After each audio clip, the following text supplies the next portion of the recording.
So, guys, I welcome you all. I'm very happy and very excited to start the show along with you. This classes or this summary batch or this smart batch or this crash course, or you can call it fast track batch, is for CA Inter May 23 students. All of you who have their attempt Inter May 23, this batch is for you. इसके notes आपको description box में मिल जाएंगे मेरे, or you can send a hi to me. My number is 87 000 So if you want the notes, you can send a hi to me. Yes. और अगर आप लोगों के पास पुराने notes हैं तो I sincerely recommend कि आप नए notes को download कर लीजिए. This is a free gift from my side. Notes. I'm not charging anything for the notes. So please download the notes from the description box or send a hi on this number. I'll send it across with you. So guys,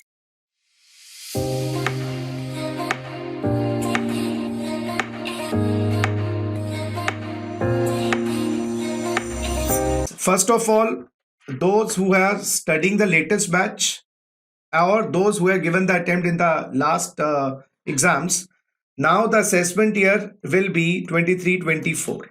Assessment year will be 23-24. And the previous year, my dear friends, will be 22-23. तो ये बात याद रखिएगा, जिन जिन बच्चों के 2023 में exams हैं और 2023 में वैसे ये जो मेरा फास्ट ट्रैक बैच है, this is for May 23, but this is also applicable for November 23. तो अगर चांस ऐसी हो सकती है कि आपका मन ना करे एग्जाम देने का मई में, कुछ ऐसे परिस्थितियां भी हो सकती हैं लाइफ में. You don't no, you can't predict the future, neither I neither you. तो डोंट वरी, ये है तो मई 2023 के लिए, बट स्टूडेंट्स जो मेरे नवंबर 2023 में भी देना चाहते हैं पेपर, उनके लिए भी वैलिड है. और अच्छी बात ये होगी सर कि मई और नवंबर के बीच में ज्यादा चेंजेस नहीं आती है. मई और नवंबर के बीच में ज्यादा चेंजेस नहीं आती है. They are not major changes between May and November. Yes, लेकिन जिन बच्चों ने नवंबर में पढ़ा हुआ है पिछले साल नवंबर 2022 में, उनके लिए थोड़ी चेंजेस होगी. तो डोंट वरी, मैं आपके साथ अब पूरा कदम से कदम मिला के चलने वाला हूं next 15 days. Mark my words, 15 दिन के बाद आप जंपिंग विद जॉय होंगे. You will be jumping with Joy. ये कोई मैं बड़ी बात नहीं बोल रहा हूं, इसलिए बोल रहा हूं क्योंकि मुझे अपनी काबिलियत पे कॉन्फिडेंस है और मुझे आपकी क्षमता पे भी कॉन्फिडेंस है. तो ये नेक्स्ट 15 दिनों में आपको पूरा इनकम टैक्स और जीएसटी, ये मेरा प्रण है, ये मेरा एक क्या कह सकते हैं उसको, क्या कहते हैं उसको, मैंने वो ले लिया, प्रण ही कहेंगे. तो मेरा प्रण है कि आप लोगों को मैं महारथी बनाने वाला हूं. तो 15 डे और लास्ट अटेम्प्ट का जो पेपर आया था उसको देखकर तो मुझे भी लगा कि इंस्टीट्यूट बच्चों को कहीं ना कहीं टाइट करने की कोशिश कर रहा है. तो कोई नहीं. देखो जी, जब परिस्थितियां टफ होती हैं तो we have to be tougher. सीधी सी बात है, जब परिस्थितियां टफ होती हैं तो we have to be tough. बाकी जो होना है, मेरी जिंदगी का एक बहुत बड़ा असूल है, जो होना है वो होके रहेगा, जो नहीं होना है वो नहीं होके रहेगा. इसलिए ना मैं एक्स चीज को ब्लेम करता हूं, ना मैं वाई चीज को ब्लेम करता हूं. मैं अपने काबिलियत और अपनी क्षमता पर विश्वास रखता हूं. इसलिए मैं आप लोगों को भी ये तहे दिल से एक राय दे रहा हूं. जो भी बच्चे नहीं भी क्लियर किए नवंबर अटेम्प्ट में, डरे ना, होता रहता है. Success and failure are a part of life. आप ये बात समझो. जिस दिन आप ये बात समझ जाओगे, आपको टेंशन होना खत्म हो जाएगी. ये बातें मैं क्लास में भी इसलिए डिस्कस करता हूँ मोटिवेशन की, कभी कभार बीच में जब हमारा ब्रेक हो रहा होता है या कुछ होता है, just to pep you up. क्योंकि जिंदगी में हर बार ऐसा नहीं होता कि मेहनत करते रिजल्ट मिलता है. लेकिन लाइफ में अगर आप ये बात समझ लें कि लाइफ में दोनों चीजें चलेंगी, सक्सेस के साथ फेलियर भी चलेगा, फेलियर के साथ सक्सेस भी चलेगा. पापा भी है, मम्मी भी है, दोनों ही है ना. बिना पापा मम्मी के तो आप भी नहीं आ सकते थे ना लाइफ में. तो ये बात समझो. तो सुबह के साथ शाम है, रात के साथ दिन है, और सुख के साथ दुख है. तो इसलिए आप अपनी स्ट्राइड में लीजिए. मेन बात क्या है लाइफ में, एक मेरे इनफैक्ट जो मेरे, आपको मेरा ये शेयरिंग हो रही है स्क्रीन, एक बार ये बताएंगे, शेयरिंग हो रही है screen? Can you see my laptop screen? है ना. तो इसमें क्या लिखा है, सक्सेस इज नॉट फाइनल. देखिए, पढ़िए जरा इसको. ये मैंने आप लोगों को मोटिवेट करने के लिए लगाया है. Success is not final, failure is not fatal, it is the courage to continue that counts. Mark my words, success is not final, failure is not fatal, it is the courage to continue that counts.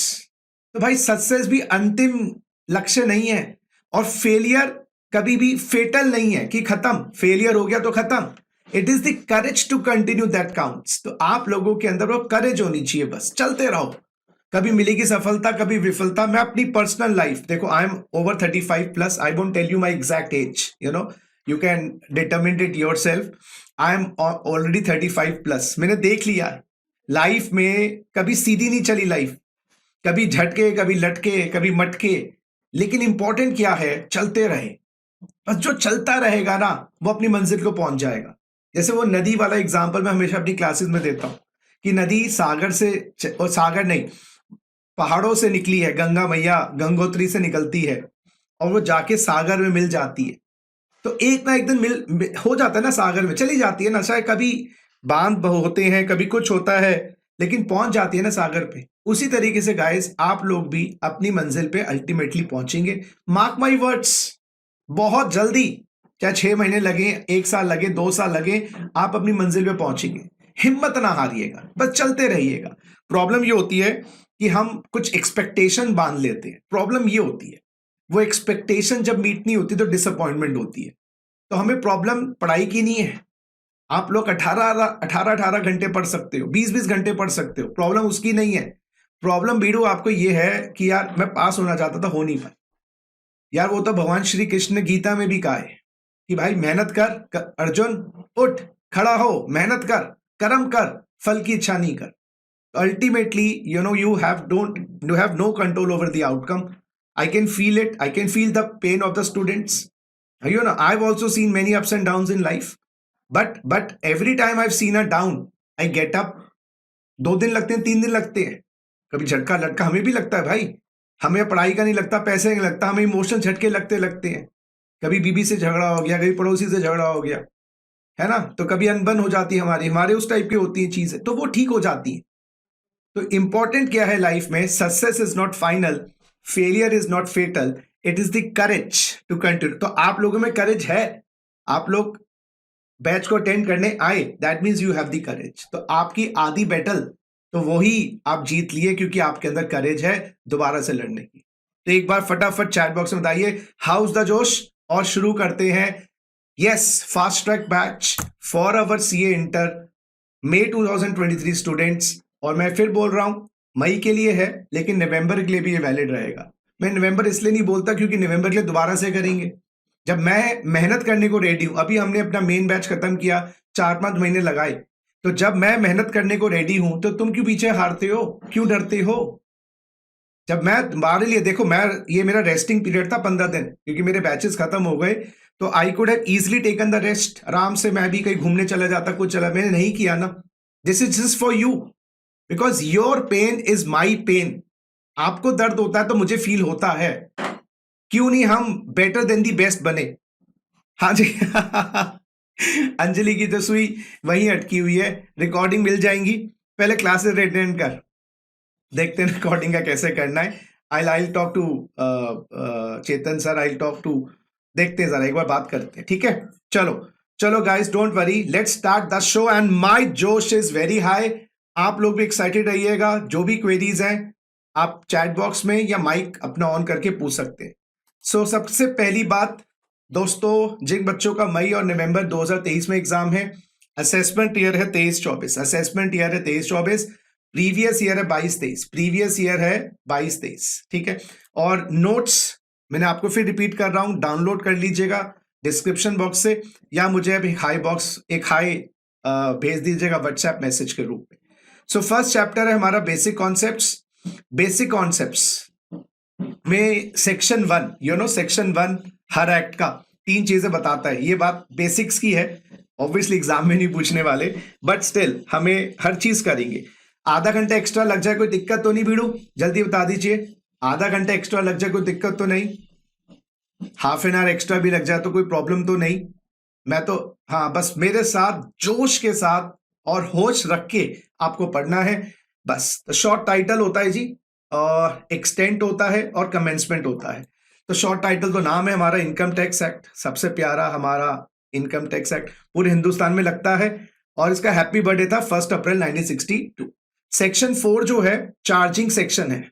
अगर आपको याद आए, salary का charging section है section 15, house property का charging section है 22, PGBP का charging section है 28। मेरे बच्चे, कैपिटल गेन का चार्जिंग सेक्शन है 45 और अदर सोर्सेज का चार्जिंग सेक्शन है 56। ये तो हेड्स के चार्जिंग सेक्शन है, हेड्स के चार्जिंग सेक्शन। ऑनलाइन में होने रिकॉर्डिंग की बात चल रही विवेक। हाँ यार, वो रिकॉर्डिंग, या बच्चा सोचता है कि अगर क्लास में भी चेक कर लूँ और रिकॉर्डिंग हो रही है, तो बच्चा भी सोचता है यार कि अगर क्लास अगर मिस हो जाए तो can I attend the recording. बिल्कुल बिंदास तरीके से रिकॉर्डिंग हो रही है, डोंट वरी। 1-1 लाख रुपए का चेक भिजवा दो, बढ़िया सी रिकॉर्डिंग आपको एडिट करके साथ में इंट्रो आउट्रो लगवा के भिजवा दूंगा। ठीक है, चलो 10% डिस्काउंट, 90,000 डील करते हैं, 90,000 में डील करते हैं। सर रहने दो, इतने पैसे होते तो सीए कर रहे होते हैं। चलो, तो सेक्शन 15 हमारा चार्जिंग सेक्शन है सैलरी का, 22 है हमारा हाउस प्रॉपर्टी का, 28 है हमारा पीजीबीपी का, 45 है कैपिटल गेन का, 56 आयु है। इनकम टैक्स का चार्जिंग सेक्शन कौन सा है? वो बिड़ू, वो है सेक्शन 4। इनकम टैक्स का चार्जिंग सेक्शन है सेक्शन 4, पूरे इनकम टैक्स का। यस, वही, वो क्या है, वो 4 P's आपको याद होगा, 4 P's पढ़ाए थे मैंने पहली क्लास के अंदर, person, previous year, assessment year, वही चीज है। तो इनकम टैक्स असेसमेंट ईयर पे लगेगा, रेट्स होंगे फिनेंस एक्ट द्वारा, रेट्स होंगे फिनेंस एक्ट द्वारा। दोस्तों, असेसमेंट ईयर मैंने बताया है अभी आपको, असेसमेंट ईयर 23-24, प्रीवियस ईयर 22-23। कौन सा बजट एप्लीकेबल होगा हमारे लिए? हमारे लिए गाइस बजट 2022 एप्लीकेबल होगा, बजट 2022। बजट 2022 में है फिनेंस एक्ट 2022, फिनेंस एक्ट 2022। अभी आने वाला है बजट 1 फरवरी को। यस, और वो होगा फिनेंस एक्ट या फिनेंस बिल आएगा, उसमें पास होने का तय बन जाएगी, finance act 23, budget 23। Yes Nirmala ji, और ये हमारे मोदी जी का सेकंड टर्म का लास्ट बजट होगा। क्यों मोदी जी लास्ट बजट क्यों होगा? क्योंकि 2024 में इलेक्शंस है, हिंदुस्तान में लोकसभा के इलेक्शंस है, और जिस साल इलेक्शंस होते हैं ना, उस साल बजट नहीं आता, उस टाइम खाली वोट ऑन अकाउंट आता है, वोट ऑन अकाउंट जिस साल इलेक्शंस होते हैं। क्योंकि नया बजट नई सरकार आके देगी, वो जुलाई में आएगा, नया बजट 2024 में जुलाई में आएगा। ऐसे जब मोदी जी मेरे हिसाब से 2014 में आए थे तो जुलाई में बजट आया था 2014 में, और ऐसे ही मोदी जी जब 2019 में दोबारा आए थे तो 2019 में भी मई में इलेक्शन थे, जुलाई 2019 में बजट आया था। तो ये हमारे इफेक्टिवली लास्ट बजट है। अच्छा बजट होने की आशंका है कि इस बार जो लुहावनी बातें भी होंगी, और मुझे कहीं ना कहीं लग रहा है इनकम टैक्स में कुछ एग्जेम्पशन लिमिट्स बढ़ेंगी। आई एम फीलिंग कि जो एग्जेम्पशन लिमिट्स हैं वो बढ़नी चाहिए। मेरे हिसाब से 5 लाख की लिमिट सबको दे देनी चाहिए, चाहे रेजिडेंट हो नॉन रेजिडेंट हो। Let's see but Nirmala Sitharaman ji will give us. But ये बजट आप हमारे लिए 2023 के लिए रेलेवेंट नहीं है। तो इस बजट को खाली आप देखेंगे और इसको ज्यादा समझने की आवश्यकता नहीं है, इसको खाली कॉपी लीजिए, इसकी प्रिंट आउट निकालना बजट के और डिब्बे में बंद करके रख देना, क्योंकि ये अगले साल काम आएगा। देखो, टैक्स का टीचर हूं ना मैं, मेरे हर बार I have to amend the notes, changes आ जाती हैं, बट इसमें मुझे मजा भी तो आता है। तो बजट जो आएगा इस बार 2023 में, that is not relevant for us. ठीक है, तो फिनेंस एक्ट कौन सी रेलिवेंट है हमारे लिए? Finance act 2022। टोटल इनकम निकालना तो आपको आता ही है। प्रीवियस ईयर कौन सा लेना है गाइस? प्रीवियस ईयर 22-23 लेना है। पर्सन की definition two clause 31। Assessee, yes my dear friends, assessee ये हमारा है 2 क्लॉज 7 के अंदर। असेसी जो है हमारा 2 क्लॉज 7, देखिए असेसी जो शब्द है 2 क्लॉज 7। तो एक बार जरा देख लेते हैं। इनकम टैक्स असेसमेंट ईयर में लगता है, rates of tax finance act वाले होते हैं, टोटल इनकम होती है, प्रीवियस ईयर होता है, पर्सन्स में कितने लोग आते हैं गाइस? पर्सन की डेफिनेशन इंक्लूसिव डेफिनेशन है और 7 पर्सन्स आते हैं। 7 फर्स्ट नेचुरल पर्सन है, इंडिविजुअल, नेचुरल पर्सन है इंडिविजुअल, बाकी सारे आर्टिफिशियल पर्सन है। तो ये 2 से लेकर 7 गाइस सारे आर्टिफिशियल पर्सन है, आर्टिफिशियल पर्सन। हाँ जी, और इंडिविजुअल में एक बात याद रखनी है, आप कैसे भी हो, you are covered, whether you are resident non resident, that's not to be done. इन सबकी डेफिनेशंस हमें सबको आती हैं, बस याद रखना है स्लैब रेट्स कहाँ कहाँ है। स्लैब रेट्स जो लगेंगे गाइस, स्लैब रेट्स जो लगेंगे वो इसमें लगेंगे, इंडिविजुअल में स्लैब रेट्स हैं, इंडिविजुअल में लिखिएगा स्लैब रेट्स कहाँ कहाँ है। इंडिविजुअल 7 में से लिखिए HUF, AOP, BOI और AJP। यस, स्लैब रेट्स 4% में है। बाकी फ्लैट रेट ऑफ टैक्सेस कहाँ कहाँ है guys? Flat rate of taxes company में है, आपके फर्म में है, यस, लोकल अथॉरिटी में है। तो बेटा 4 जगह 7 में से स्लैब रेट्स है। स्लैब रेट्स क्या होती है? Exemption limits. सरकार एक मिनिमम पॉइंट तक टैक्स नहीं लगाती है, उसके ऊपर अगर आपकी इनकम जाती है तो टैक्स लगता है। ठीक है, आगे इस चैप्टर में टैक्स रेट्स की कैलकुलेशन भी आई। बच्चों का एक क्वेरी बार बार थी कि अमेंडमेंट्स भी कवर होंगी। यस, अमेंडमेंट्स भी मैं बीच में बताऊंगा। अच्छी बात यह है मेजर अमेंडमेंट्स नहीं है। यस, मेजर अमेंडमेंट्स नहीं है, लेकिन एक अमेंडमेंट मैंने ऑलरेडी बता दी है, हमारे लिए असेसमेंट ईयर है 23-24, प्रीवियस ईयर है 22-23। ठीक है, अच्छा एक बात याद रखिएगा, पर्सन में सेंट्रल गवर्नमेंट और स्टेट गवर्नमेंट नहीं आते। सेंट्रल गवर्नमेंट और स्टेट गवर्नमेंट नहीं आते, नहीं, जीएसटी में आते हैं। अभी हमने जीएसटी फिनिश किया था, आप लोगों को पता होगा। तो सेंट्रल और स्टेट गवर्नमेंट नहीं आते, लोकल गवर्नमेंट आती है। लेकिन जीएसटी की जो पर्सन की डेफिनेशन थी उसमें सेंट्रल भी, स्टेट भी और लोकल भी आता है, क्योंकि जीएसटी गाइस इनडायरेक्ट टैक्स है, उसमें गवर्नमेंट लगा देगी, आपसे ले लेगी। ये डायरेक्ट टैक्स है। राजा अपने ऊपर कभी भी टैक्स नहीं लगाएगा, प्रजा पे लगाएगा। तो जो डायरेक्ट टैक्सेस होते हैं वो इसलिए प्रजा के लिए है, राजा के लिए नहीं है। तो सेंट्रल और state government is not liable to pay income tax. चलिए, अच्छा जी, असेसी की डेफिनेशन एक थ्योरेटिकल पॉइंट के रूप में एग्जाम में आ सकती है कि क्या ये पर्सन असेसी है या नहीं। सिंपल भाषा में ये बोलूं, जैसे अभी आप स्टूडेंट हैं, ठीक है ना, भगवान करे आप नेक्स्ट सारे अटेम्प्ट्स में फर्स्ट अटेम्प्ट में सीए बने, तो अब स्टूडेंट से क्या बन जाएंगे? सीए। अभी आप क्या हैं? स्टूडेंट। ऐसे ही पर्सन तो सब लोग हैं, पर्सन तो सब लोग हैं, लेकिन जब वो इनकम टैक्स की छत्र छाया में आ जाते हैं, या तो इनकम टैक्स देना बन जाता है, लेना बन जाता है, या इनकम टैक्स में कोई फॉर्मेलिटी उनको पूरी करनी है, तो वो असेसी बन जाते हैं।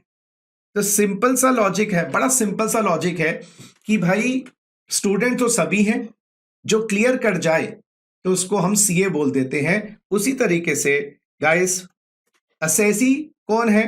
पर्सन तो सारे ही हैं, लेकिन वो इनकम टैक्स के अंदर आ जाएं तो असेसी कहते हैं। असेसी के लिए 4 पॉइंट्स दिए गए हैं, कब एक पर्सन को असेसी बोला जाता है। सबसे पहली बात, जिसको टैक्स देना पड़ेगा, जिसके ऊपर टैक्स की लायबिलिटी है या अदर सम की लायबिलिटी है। अदर सम का मतलब हो सकता है इंटरेस्ट, पेनल्टी, यस, जिसके अगेंस्ट गवर्नमेंट ने प्रोसीडिंग्स ली हैं इनकम या लॉस निकालने के लिए, यानी कि उसके ऊपर कार्रवाई, यस हिंदी में इसको लिख लो कार्रवाई, उसके ऊपर कार्रवाई स्टार्ट हो गई इनकम टैक्स की, कानूनी कार्रवाई स्टार्ट हो गई। हो सकता है वो रिटर्न भरता ना हो, सरकार ने उसको नोटिस भेज दिया है कि हम आपकी इनकम निकाली जाएगी, तो कार्रवाई स्टार्ट हो गई। डीम्ड असेसी, डीम्ड असेसी का मतलब वो असेसी है नहीं, मान लेंगे, तो ये मान लेंगे। ये असेसी कौन होता है गाइस? जैसे माइनर के लिए पेरेंट्स, हाँ, ल्यूनेटिक के लिए गार्डियन, तो लिख लीजिए माइनर के लिए पेरेंट्स और ल्यूनेटिक के लिए गार्डियन। हाँ जी, डीम्ड असेसी जो है नहीं, मान लेंगे, क्योंकि वो उसको हम तंग नहीं कर सकते। ल्यूनेटिक को पता ही नहीं, और माइनर को अपना डाइपर से बाहर नहीं आया वो अभी तक, माइनर तो बहुत छोटा हो गया वो तो बात, लेकिन 18 साल तक का बंदा माइनर होता है। और assessee he is default. Assessee in default का मतलब ये होता है जिसको सरकार ने कहा था कि आपको टीडीएस काटना है, आपको क्या काटना है? टीडीएस, और आपने टीडीएस नहीं काटा, तो जो लोग टीडीएस काटने में डिफॉल्ट कर जाते हैं उनको असेसी इन डिफॉल्ट कहते हैं। लिख लिए टीडीएस डिफॉल्टर, टीडीएस डिफॉल्टर। तो 4 लोगों को हम असेसी कहेंगे। पहली बात, जिसको टैक्स देना है ना। दूसरी बात, जिसको ऊपर कार्रवाई शुरू कर दी है सरकार ने। तीसरी बात, डीम्ड असेसी, जो असेसी है नहीं, मान लिया जाएगा। और चौथी बात गाइस, जैसे जिसको कोई रिस्पॉन्सिबिलिटी दी गई थी, यस, जिसको आप लिखिए रिस्पॉन्सिबिलिटी नॉट फुलफिल्ड, कोई रिस्पॉन्सिबिलिटी दी गई थी और रिस्पॉन्सिबिलिटी का फुलफिलमेंट नहीं किया। नेक्स्ट आते हैं असेसमेंट ईयर। असेसमेंट ईयर हमारा है 23-24, मैंने पहले ही बता दिया था। 12 महीने का पूरा होता है। Assessment year is always of 12 months. Yes, हमेशा 12 महीने का होता है असेसमेंट ईयर। जो प्रीवियस ईयर होता है वो असेसमेंट ईयर से पहले के फाइनेंशियल ईयर होता है। तो अगर हमारा असेसमेंट ईयर 23-24 है तो प्रीवियस ईयर स्वाभाविक है 22-23 होगा। लेकिन मेरे प्यारे बच्चों, previous year can be less than 12 months. Yes, previous year can be of 12 months, can be less than 12 months. Sir ऐसा कैसे? 12 मंथ से कम कब? पहला प्रीवियस ईयर जब नया बिजनेस स्टार्ट हुआ या कोई नई इनकम आई। जैसे फॉर एग्जांपल आपने बिजनेस स्टार्ट किया 1 जुलाई 2022 को, you started a business on 1 जुलाई 22। उससे पहले आज तक आपकी कोई इनकम नहीं थी। तो आपका पहला प्रीवियस ईयर मुझे चैट बॉक्स में बताइए, फर्स्ट प्रीवियस ईयर बताइए मुझे। You started a new business on 1 जनवरी 22। उससे पहले आज तक आपका कोई बिजनेस नहीं था। Tell me your first previous year. So this can come in a small MCQ type of a question. This can come in a small MCQ. You started a business on 1/7/22. What is the first previous year? The answer is 22-23.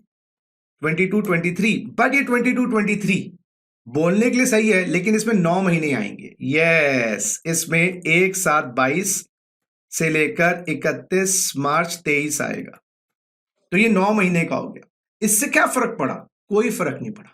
2.5 lakh की limit पूरी मिलेगी। 2.5 लाख की limit को 9 महीने into 12 मत कर देना, into 9/12 ना। अगर ये बिजनेस 31 मार्च 23 को भी शुरू करता, मान लीजिए 31 मार्च 23 को, तो प्रीवियस ईयर तो 22-23 होता, एक दिन के लिए होता। तो ये टेक्निकल की बात है थोड़ी, ये कोई प्रैक्टिकल बात नहीं है, टेक्निकल बात है, टेक्निकल। तो ये टेक्निकल पॉइंट है। तो बोलो जी, असेसमेंट ईयर हमेशा 12 महीने का पूरा होता है, और उससे पहले वाला जो फाइनेंशियल ईयर है, अच्छा income tax financial year basis पे, कैलेंडर ईयर बेसिस पे नहीं होता। आज से करीबन 30 साल पहले होता था। ये शायद 1988 या 1989 से पहले कैलेंडर ईयर फॉलो किया जाता था। अब तो क्या था, सारी किताबें भी फाइनेंशियल ईयर पे बनती हैं। यस, तो इसलिए गवर्नमेंट ने कहा फाइनेंशियल ईयर को ही फॉलो करते हैं। ठीक है, तो assessment year is always of 12 months, but previous year can B of 12 less than 12। ये एग्जाम के लिए वैसे सिलेबस में तो है, ये चीज पूछी कम जाती है। I don't know why. BCom के एग्जाम्स का ये पेट क्वेश्चन है, मतलब बेनागा हर बीकॉम के एग्जाम में ये क्वेश्चन उतर के आता है। Cases where income of the previous year is assessed in the same year. Income of the previous year is assessed in the same year. इसको मैं हिंदी में बड़ा मजेदार तरीके से बोलता हूं, चट मंगनी पट बिया। चट मंगनी पट बिया। देखो जी, हम कमाते हैं 22-23 में, और हमारा असेसमेंट ईयर होता है 23-24। कमाते हैं 22-23 में, असेसमेंट ईयर होता है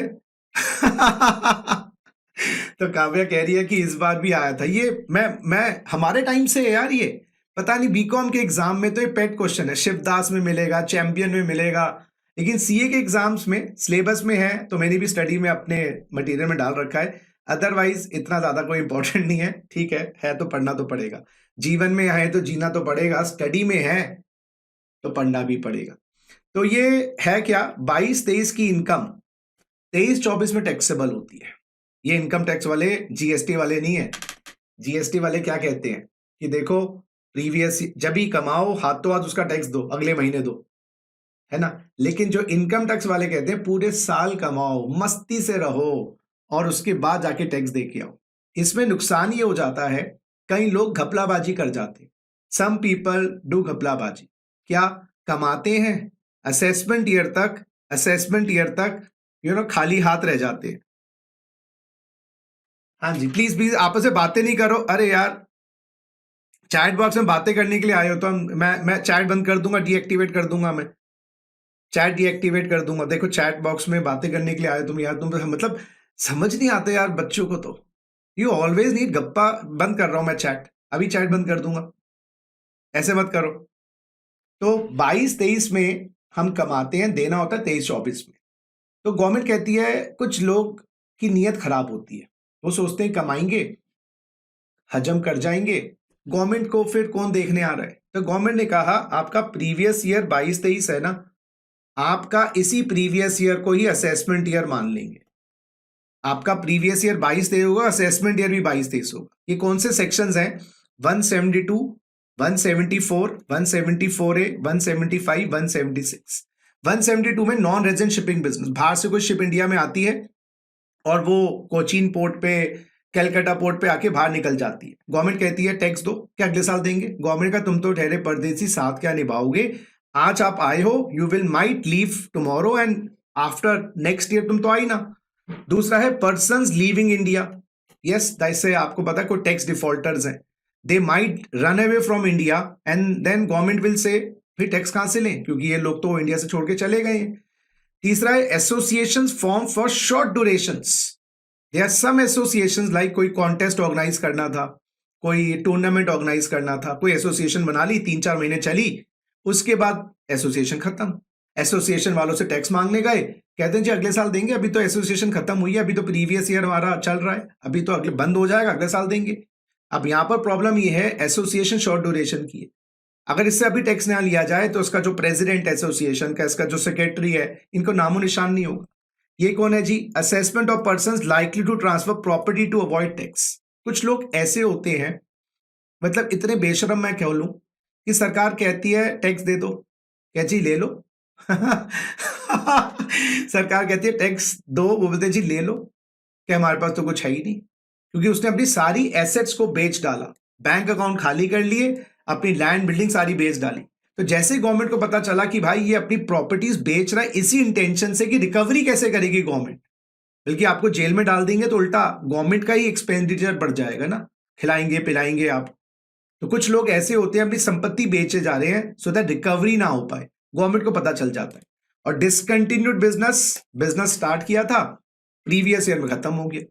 तो इन पांचों केसेस में गवर्नमेंट कहती है आपका 1 अप्रैल से लेकर जब तक वो इवेंट होता है, जैसे वो नॉन रेजिडेंट शिपिंग बिजनेस 30-40-50 दिन आई, वो 30-40-50 दिन की इनकम उसी साल टैक्स हो जाएगी। इनफैक्ट निकलने से पहले, इंडिया छोड़ने से पहले कैप्टन को बोला जाएगा टैक्स कंप्लायंस सर्टिफिकेट दिखाओ, क्या आपने टैक्स दे दिया इस साल की कमाई का? वो क्या अगले साल दूंगा? क्या ऑप्शन ही नहीं, हम शिप को जाने नहीं देंगे। पर्सन लिविंग इंडिया एयरपोर्ट पे पकड़ के बिठा लेंगे, आपकी देनदारी है, क्या अगले साल दूंगा? क्या अगले साल नहीं, इसी साल दो। Association form for short duration, इनका इन एसोसिएशन के भंग होने से पहले पहले ही नोटिस पहुंच जाएगा कि आपने जो कॉन्टेस्ट ऑर्गेनाइज किया था, प्रतियोगिता ऑर्गेनाइज करी थी, कोई फंक्शन ऑर्गेनाइज किया था, उसकी इनकम पे टैक्स दो। ये प्रॉपर्टी बेच रहा है, उसको बेचने ही नहीं दिया जाएगा, बल्कि पहले टैक्स दे फिर बेचियो। और डिसकंटिन्यूड बिजनेस, जब आपका बिजनेस बंद हो गया, वहां तक की इनकम आपकी उसी साल टैक्स हो जाएगी। बस एक बात याद रख लेना, ये सेक्शन मैंडेटरी है। यस, ये सेक्शंस मैंडेटरी, ऑप्शनल नहीं है। These sections are mandatory. और लेकिन 176 ऑप्शनल है। 176 ऑप्शनल है, क्या मतलब सर? इसमें सरकार चाहे तो डिसकंटिन्यूड बिजनेस की इनकम अगले साल टैक्स कर ले, ये ऑप्शन है गवर्नमेंट के पास। तो डिसकंटिन्यूड बिजनेस की इनकम, जैसे रिलायंस वालों का कोई बिजनेस था, तो पता है यार रिलायंस तो एक व्हाट डू कॉल, उनकी अपनी गुडविल है, हमें पता है वो कोई भाग के जाने वाले नहीं है, तो उनसे तो फिर बोलेंगे अगले साल ही दे दीजिएगा। ठीक है, एक बात और याद रखिएगा, नॉन रेजिडेंट शिपिंग बिजनेस वाले बोले हम तो टैक्स देने को तैयार है, लेकिन हमें इनकम नहीं पता हमारी कितनी है। अभी हम अकाउंट्स बनाएंगे, भाड़ा हमने कितना लिया था पोर्ट्स पर, फिर भाड़े से हम अपने खर्चे माइनस करेंगे, फिर इनकम आएगी, फिर टैक्स देंगे। तो गवर्नमेंट का ये भी काम सरल करते हैं। आपका 7.5% टोटल भाड़ा जो आपने हिंदुस्तान में अपनी शिप घुमाई है, नॉन रेजिडेंट शिप है ना, वो आपकी डीम्ड एज बिजनेस इनकम है। क्या मतलब सर? अरे यार उन्होंने टोटल जो फ्रेट लोगों को ट्रांसपोर्ट करने के लिए आए ना, पैसेंजर्स है ना, फ्रेट लिया है 1 करोड़ का, तो गवर्नमेंट कहती है आपकी deemed business income will be 7.5% of 1 crore, 7.5% of 1 crore, that is 7.5 lakhs. Yes, that is 7.5 lakhs. इस 7.5 lakhs पे जो भी टैक्स बनता है हाथ तो दे दो। सर मैं तो इंडिविजुअल हूं, तो इंडिविजुअल नॉन रेजिडेंट का जो टैक्स होता है 2.5 लाख, 2.5 से 5। सर मैं तो कंपनी हूं, नॉन रेजिडेंट शिपिंग कंपनी हूं, तो 40% टैक्स दे दो। नॉन रेजिडेंट और फॉरेन कंपनी तो 40% टैक्स दे दो। तो बेसिकली क्या कर रहे हैं, 7.5% इनकी जो टोटल वो है फ्रेट, उसको डीम्ड बिजनेस इनकम मान रहे हैं, और उसको ऊपर टैक्स जो भी देना है वो देना है जो भी आपका एंटिटी है। तो ये केस क्लियर हो गए ना? 172, 174, 174A, 175, 176 चट मंगनी पट पिया। नेक्स्ट सेक्शंस, ये very important guys, this is really very important, mark very very important. इस पर क्वेश्चंस आ जाते हैं, वेरी इंपॉर्टेंट। ये क्या कॉन्सेप्ट है? Previous year of undisclosed sources of income. याद करिएगा, वो आपका फ्रेंड, गर्लफ्रेंड, बॉयफ्रेंड आपने जो बनाई थी, जिसको पेरेंट्स को नहीं बताया था, चुपके चुपके फोन पे लगे रहते थे, बाद में एक बार ऐसी बात हुई होगी कि पेरेंट्स ने बात सुन ली और फिर आपकी जो शामत आई वो उससे बुरी हुई कि खुद ही बता देते शायद, तो इतना बुरा हाल नहीं होता। वॉलंटरी जाके कह दो कि पापा I am going around, I love this girl, I love that boy, तो इतना बुरा नहीं मानेंगे। लेकिन अगर चोरी छुपे मिल रहे थे, है ना, कैफी कॉफी डे में बैठ के कॉफी पी रहे थे और वहां पर सामने पेरेंट्स आ गए, फिर तो बेटा घर जाके ही आपको पता चलेगा क्या हाल होता है। तो इसी तरीके से गवर्नमेंट कहती है हर साल कमाओ, खर्चे लो, डिडक्शंस लो, एग्जेम्पशंस लो, टैक्स दो, लेकिन लोग बाज नहीं आते। लोग क्या करते हैं? छुपाते हैं इनकम्स। अगर आपकी इनकम छुपाई गई है और गवर्नमेंट ने पकड़ ली है, यस, छुपा, देखो जी, चोरी सब करते हैं, जो पकड़ा गया वो चोर है। तो गवर्नमेंट क्या करती है? ये अनडिस्क्लोज इनकम्स है। इन दी फॉलोइंग केसेस, अगर आप सेटिस्फैक्ट्री एक्सप्लेनेशन नहीं देते हैं, अगर आप गवर्नमेंट के सेटिस्फैक्शन के हिसाब से एक्सप्लेनेशन नहीं देते हैं, तो ये आपकी जो भी अमाउंट पकड़ी गई है, आपकी इनकम मान लेते हैं प्रीवियस ईयर ऑफ डिस्कवरी की। प्रीवियस ईयर ऑफ डिस्कवरी क्या क्या चीजें मिलती हैं इसमें? Cash credit section 68, where any sum is found credited in the books of accounts of the assessee. आपके अकाउंट्स में सम क्रेडिट पाया गया है। कभी क्या होता है कि लॉजिक क्या होता है, जब हम सेल्स करते हैं ना, तो एंट्री पास करते हैं bank debit to sales, bank debit to sales, यही एंट्री पास करते हैं। अब सेल्स का अमाउंट पीएनएल में आने वाला है, तो पता है जानबूझ के क्या करते हैं? बैंक अकाउंट डेबिट, हाँ, to party account, bank account debit to party account, party account दिखा देते हैं। इससे क्या फायदा होता है मैं आपको बताऊं। अब पार्टी अकाउंट है, उसको क्रेडिटर बना देते हैं, सेल्स फिगर हट जाता है। अच्छा, तो बैंक टू सेल्स की जगह एंट्री पास करते हैं बैंक टू पार्टी। इससे फायदा क्या होता है? पार्टी वर्ड लिखने से ही क्रेडिटर बन जाता है, बैलेंस शीट में दिखा देते हैं। समझ रहे हो? हाँ, और हमें जी पैसा देना है उसको। अब गवर्नमेंट ने उसको फोन लगा लिया पार्टी का, क्योंकि गवर्नमेंट पूछेगी ये पार्टी कौन है, तो वो कहता है जी मैंने तो माल इनसे खरीदा है, मैंने कोई उधार नहीं दिया इनको, ये तो उधार दिखा रहे हैं बैंक टू पार्टी। वहीं गवर्नमेंट कहती है क्रेडिटर है, झूठा क्रेडिटर है, हम इसको सेल्स मान लेंगे, क्योंकि क्रेडिटर का भी क्रेडिट बैलेंस है। समझ रहे मेरी बात? और आपकी सेल्स का भी क्रेडिट बैलेंस है। लेकिन क्रेडिटर का क्रेडिट बैलेंस पीएनएल में जाता है, सेल्स का क्रेडिट बैलेंस, सॉरी, क्रेडिटर का क्रेडिट बैलेंस बैलेंस शीट में जाता है, लेकिन सेल्स का क्रेडिट बैलेंस पीएनएल में जाता है। तो पीएनएल के आइटम को बैलेंस शीट आइटम बना देते हो। तो फिर गवर्नमेंट ने कहा भाई एक्सप्लेनेशन दो, बताओ पार्टी कौन है। ये नहीं दे पाते हो, इनकम आपकी मान ली जाएगी। इसमें एक अमेंडमेंट आई है, पढ़िए जरा। फाइनेंस एक्ट 22 में एक नई अमेंडमेंट आई है। Shall be deemed as unexplained only if, shall be treated as explained only if source of fund is also explained by the creditor। इसका क्या मतलब? आइए जरा इसको समझते हैं। बहुत अच्छी अमेंडमेंट आई है, देखिए जरा। गाइस, रामलाल है, ठीक है, ये बिजनेसमैन है, और इनकी बुक्स ऑफ अकाउंट्स में, यस माय डियर फ्रेंड्स, इनकी बुक्स ऑफ अकाउंट्स में सम क्रेडिटेड पाया गया है, सम क्रेडिटेड ऑफ ₹10 lakhs, और दिखाया गया है ये क्रेडिटर साहब हैं, क्रेडिटर साहब हैं, मान लीजिए चंकी पांडे, चंकी पांडे, पांडे, ठीक है ना। तो रामलाल साहब हैं, बिजनेसमैन हैं, इनकी किताबों के अंदर सम क्रेडिटेड पाया गया 10 लाख का। क्रेडिटर का नाम है चंकी पांडे। समझिए मेरी बात। आपसे पूछा गया कि भाई ये कौन है, क्या जी ये क्रेडिटर साहब हैं, इनसे हमने माल खरीदा था क्रेडिट पर, ये एग्रीमेंट है, कुछ ऐसा दिखा दिया। तो आपकी एक्सप्लेनेशन सेटिस्फैक्ट्री है, नॉन सेटिस्फैक्ट्री है? बताइए जरा। अगर आपने अपना सोर्स ऑफ फंड बता दिया ढंग से, कुछ ना कुछ करके, ताम झाम करके सोर्स ऑफ फंड क्लियर कर दिया आपने, तो आपकी एक्सप्लेनेशन सेटिस्फैक्ट्री है, नॉन सेटिस्फैक्ट्री है? यस, आपकी एक्सप्लेनेशन सेटिस्फैक्ट्री है। यस माय डियर फ्रेंड्स, आपको बताना है क्या है, क्या जी हमने तो इससे। अब सुनो मेरी बात, चंकी पांडे से भी पूछा जाएगा।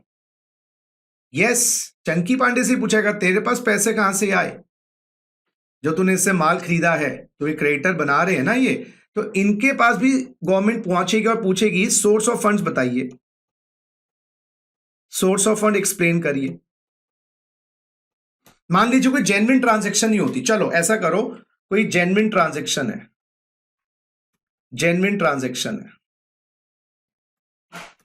जेन्युइनली उसने उधार पे लिया है माल, है ना, क्रेडिटर हो गया ना, आपने उधार पे लिया है माल, you have taken the goods on credit, ठीक है, तो ये क्रेडिटर हो गया। तो आपने तो बता दिया, देखो जी फलाना फलाना था, गवर्नमेंट क्रेडिटर से ही पूछेगी भाई आप भी सोर्स ऑफ फंड एक्सप्लेन करो।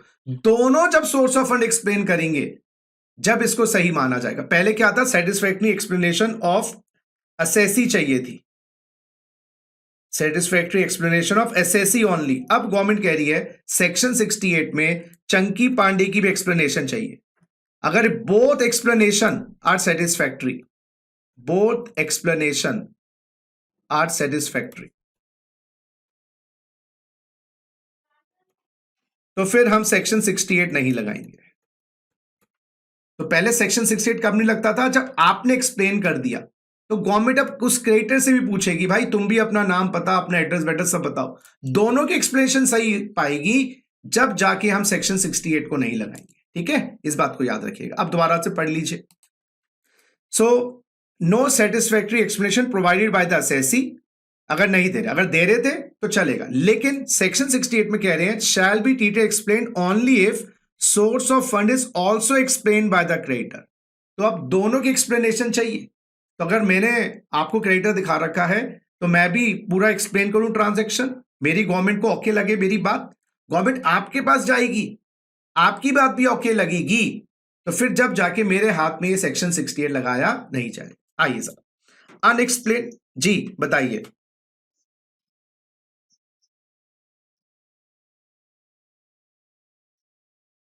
हाँ, उसको भी एक्सेप्ट करनी पड़ेगी ना कि भाई आई एम अ क्रेडिटर, तो मैंने इनको कुछ उधार दिया है, कुछ इनको मैंने हेल्प करी है फाइनेंशियली, तो तुम्हारे पास ये जो सोर्सेज ऑफ फंड्स है कहां से आए, तुम्हारे पास पैसा कहां से आया, तुम भी तो बताओ। पहले क्या होता था, मैंने क्या कह दिया, जी जी मैंने तो उससे पूछा था, उससे लिया था, उससे जाके पूछो। तुम क्या करते थे, मैंने उससे ले लिया, उससे ले लिया, ऐसा नहीं है। राउंड ट्रिपिंग हो जाती थी कि मुझसे पूछ लिया, भाई मुझे तो समझ आ गया, भाई टीचर के पास कहां से आया सामान। अगर मान लीजिए मैंने कोई प्रोडक्ट खरीदा आप लोगों से, मेरे पास पर्चा है, तुम्हारे पास प्रोडक्ट कहां से आया, तुम्हारे पास प्रोडक्ट कहां से आया, तुम्हारे पास चोरी का प्रोडक्ट तो नहीं है, तो तुम भी एक्सप्लेन करो। तब दोनों एक्सप्लेन करेंगे जब जाके मेरे हाथ में कोई क्रेडिट बैलेंस है उसको इनकम माना नहीं जाएगा। सिंपल सा लॉजिक, बोलो जी clear. Now the creditor also has to explain from where did he get this money which he has lent it to me. If he can not clear then it will be deemed as income for me. Next, unexplained investments. Investments not recorded in the books of accounts. कोई आपने shares खरीदे हैं, debentures खरीदे हैं, yes my dear friends, कोई land है, कोई building है और छापा पड़ता है। गाइस ये सारे केसेस हैं रेट केसेस, रेट केसेस के अंदर बात निकल के आती है, या केस स्क्रूटनी में आता है, केस स्क्रूटनी में आता है। ये सब कब काम होते हैं, इन्वेस्टिगेशन, ये इन्वेस्टिगेशन में होता है। वैसे मैं आपको बता दूं नॉर्मली हमारे इनकम टैक्स बहुत ज्यादा सॉफ्ट है। 97% केसेस में, ये आपको शायद पता है नहीं पता बात, 97% केसेस में स्क्रूटनी भी नहीं होती, स्क्रूटनी नहीं होती। यानी कि अगर हिंदुस्तान में वैसे तो बहुत ही कम लोग टैक्स देते हैं, 6-7 करोड़ लोग टैक्स देते हैं, उसमें 97% में जो इनकम दिखा देते हैं गवर्नमेंट एक्सेप्ट कर लेती है, क्योंकि सारा इनकम टैक्स का जो जोर है ना वो सेल्फ असेसमेंट पे है। इनकम टैक्स का जो जोर है वो सेल्फ असेसमेंट पे है, सेल्फ असेसमेंट जो आपने दिखा दिया एक्सेप्ट कर लेते हैं। लेकिन बेटा कुछ केसेस में गवर्नमेंट को डाउट अराइज होता है, तो उन केसेस के अंदर ये सेक्शंस इंपावर करते हैं गवर्नमेंट को कि ये कोई भी चीज पाई जाए आपकी इनकम में ऐड कर दे। ये डीम्ड सेक्शंस हैं, डीम्ड बेसिस पर, क्योंकि फिर लोग भैंस में उतर जाएंगे। तो मान लो तुम हार गए, सीधी सी बात, अब एक्सप्लेनेशन दे दो। तो ऐसे अगर आपकी रेट पड़ी है, शेयर्स मिले, डीमैट अकाउंट में पड़े हैं, डिबेंचर्स में, पूछा जाएगा कहां से आए, नहीं बता पाते, डीम्ड एज इनकम। ऐसे रेट पड़ने पे आपके घर में money, jewellery, valuable article, Rolex की घड़ियां मिल रही हैं, ज्वेलरी मिल रही है, बताओ आता नहीं है, रेट पड़ी फलाना फलाना के घर 10 करोड़ रुपए बरामद हुए, तो आप बताओ कहां से आए। तो आप कैसे बता पाओगे 10 करोड़, सब नंबर 2 का पैसा है। तो ये सारा आपका ना ब्लैक मनी है, अनडिस्क्लोज सोर्सेज का मतलब है ब्लैक मनी। अच्छा, ब्लैक मनी का मतलब इलीगल मनी नहीं होता, ये बात याद रखिए, बड़ी कंफ्यूजन होती है लोगों को। ब्लैक मनी का मतलब इलीगल मनी नहीं होता। ब्लैक मनी वो मनी है जो गवर्नमेंट को डिस्क्लोज नहीं किया। इलीगल मनी वो मनी है, हफ्ता वसूली, स्मगलिंग, गुंडागर्दी, वो इलीगल मनी है। समझ रहे हो? समझ रहे हो मेरी बात? तो ब्लैक मनी जो कॉन्सेप्ट है ये वो है। तो आपके घर से मनी ज्वेलरी पकड़ा गया है जो किताबों में नहीं था। देखो पकड़ने में कोई दिक्कत नहीं। आप बताओ, मेरे बैलेंस शीट में देखो, दिख रहा है 5 करोड़ रुपए मेरे पास कैश है, मेरे बैलेंस शीट में लिखा है 5 करोड़, ये रहा। फिर कोई दिक्कत नहीं है। जो रिकॉर्ड नहीं किया गया किताबों में वो अनडिस्क्लोज्ड। मम्मी को पापा को बता के जाओ, कोई दिक्कत नहीं। नहीं बता के जाते वो दिक्कत है। इन्वेस्टमेंट्स नॉट फुली डिस्क्लोज्ड, ये क्या है? अब ये था नॉट रिकॉर्डेड, ये भी था नॉट रिकॉर्डेड, ये नॉट फुली रिकॉर्डेड। लिखिए not fully recorded, not fully recorded क्या मतलब? अरे यार शेयर्स मिले हैं 10 लाख के, बैलेंस शीट में 6 लाख के दिखा रखे हैं, तो 4 लाख इनकम आनी जाएगी ना। इसी तरीके से लैंड मिली है 10 करोड़ की, बैलेंस शीट में 8 करोड़ की दिखा रखी है ना, 2 करोड़ रुपए अनडिस्क्लोज माना जाएगा। अनएक्सप्लेन्ड एक्सपेंडिचर किया गया है। गाइस अपनी डेस्टिनेशन वेडिंग कर रहे हो, यूरोप का ट्रिप लगा रहे हो, गवर्नमेंट पूछे बताओ सोर्स बताओ, नहीं बता पाते ना, तो इनकम है आपकी, तो खर्चा is deemed as income. Yes, पैसा कहां से आया? अभी निर्मला सीतारमन जी कह रही थी कि अब हिंदुस्तान हम एक्सपेंडिचर पे कड़ी नजर रखते हैं लोगों की, क्योंकि लोग रिटर्न्स भरते नहीं है। 40-40 लाख की गाड़ियां चला रहे हैं, 80-80 लाख की गाड़ियां चला रहे हैं, इंटरनेशनल ट्रिप्स लगा रहे हैं, तो गवर्नमेंट अनएक्सप्लेन्ड एक्सपेंड पूछेगी आपसे खर्चा कहां से किया, या तो बताओ जी मुझे फ्री टिकट मिली थी, कोई कॉन्टेस्ट जीता था, भाई उसमें भी तो टैक्स लग जाता, कैजुअल इनकम बन जाती। तो कहने का मतलब ये है, अगर आप एक्सपेंडिचर का सोर्स नहीं बताओगे इनकम में जोड़ देंगे। और ये है अमाउंट बोरोड और रीपेड ऑन हुंडी। हुंडी है ये कच्चे कागज, जिसको मैं बोलूंगा कच्चे कागज, मेरे हिंदी को मत देखना भाई, कच्चे कागज के ये ना काग ना, it is just like without account पे चेक, पेपरों के बेसिस पे। पुरानी पुरानी दिल्ली की हुंडी एक लैंग्वेज होती थी जहां पर पेपर्स बनाए जाते थे, बिल्स विल्स बनाए जाते थे, कि अगर किसी ने 2 लाख रुपए से उधार लिए तो एक पेपर बना के रख दिया, उसको दे दिया मैंने, ठीक है ना। जब वो अपना पेपर मेरे पास है ओरिजिनल, जब वो लौटाने आएगा पेपर मैं फाड़ दूंगा। तो गवर्नमेंट को कानो कान खबर नहीं होती थी, क्योंकि गवर्नमेंट चाहती है बैंकिंग चैनल से लोन का लेन देन हो, इसलिए गवर्नमेंट ने कहा अब अकाउंट पे ही चेक से ही लोन लो और अकाउंट पे ही चेक से लोन दो। अगर बिना अकाउंट पे ही चेक के लोन लेते हो देते हो तो वो आपकी इनकम में ऐड कर देंगे जो आपने बिना अकाउंट पे चेक के बोरो किया है या रीपे किया है। समझ रहे मेरी बात? तो दोनों मरेंगे, मैंने बोरो किया, ठीक है ना, और उसके बाद फिर मैंने रीपे, मैं ही मरने वाला हूं इस पे, सॉरी, क्योंकि अमाउंट मैंने बोरो किया या रीपे। अच्छा मैंने बोरो तो सही किया, रीपे मैंने अकाउंट पे से नहीं किया, तो रीपे में फंसूंगा, ठीक है, या मैंने बोरो ही सही नहीं किया तो वहां पर मैं फंस जाऊंगा। तो अगर आपको बोरो करना है रीपे करना है, दोनों के दोनों अकाउंट पे चेक होने चाहिए, इस बात को ध्यान देखना। अगर अकाउंट पे चेक नहीं है फंसोगे। अकाउंट पे चेक क्या होता है सर? अरे यार अकाउंट पे चेक के अंदर 2 ट्रांसवर्स लाइंस चेक के ऊपर होती हैं और बीच में अकाउंट पे वर्ड लिखा होता है, बीच में अकाउंट पे वर्ड लिखा होता है। इसका मतलब ये चेक सिक्योर हो जाता है। अगर मैंने यहां पर लिखा है पे रामलाल, तो ये चेक रामलाल के अकाउंट में ही जाएगा, श्यामलाल के नहीं। एक चेक होता है क्रॉस चेक, जिसमें 2 लाइनें तो होती हैं, बीच में अकाउंट पे ही नहीं लिखा होता, वो क्रॉस होता है।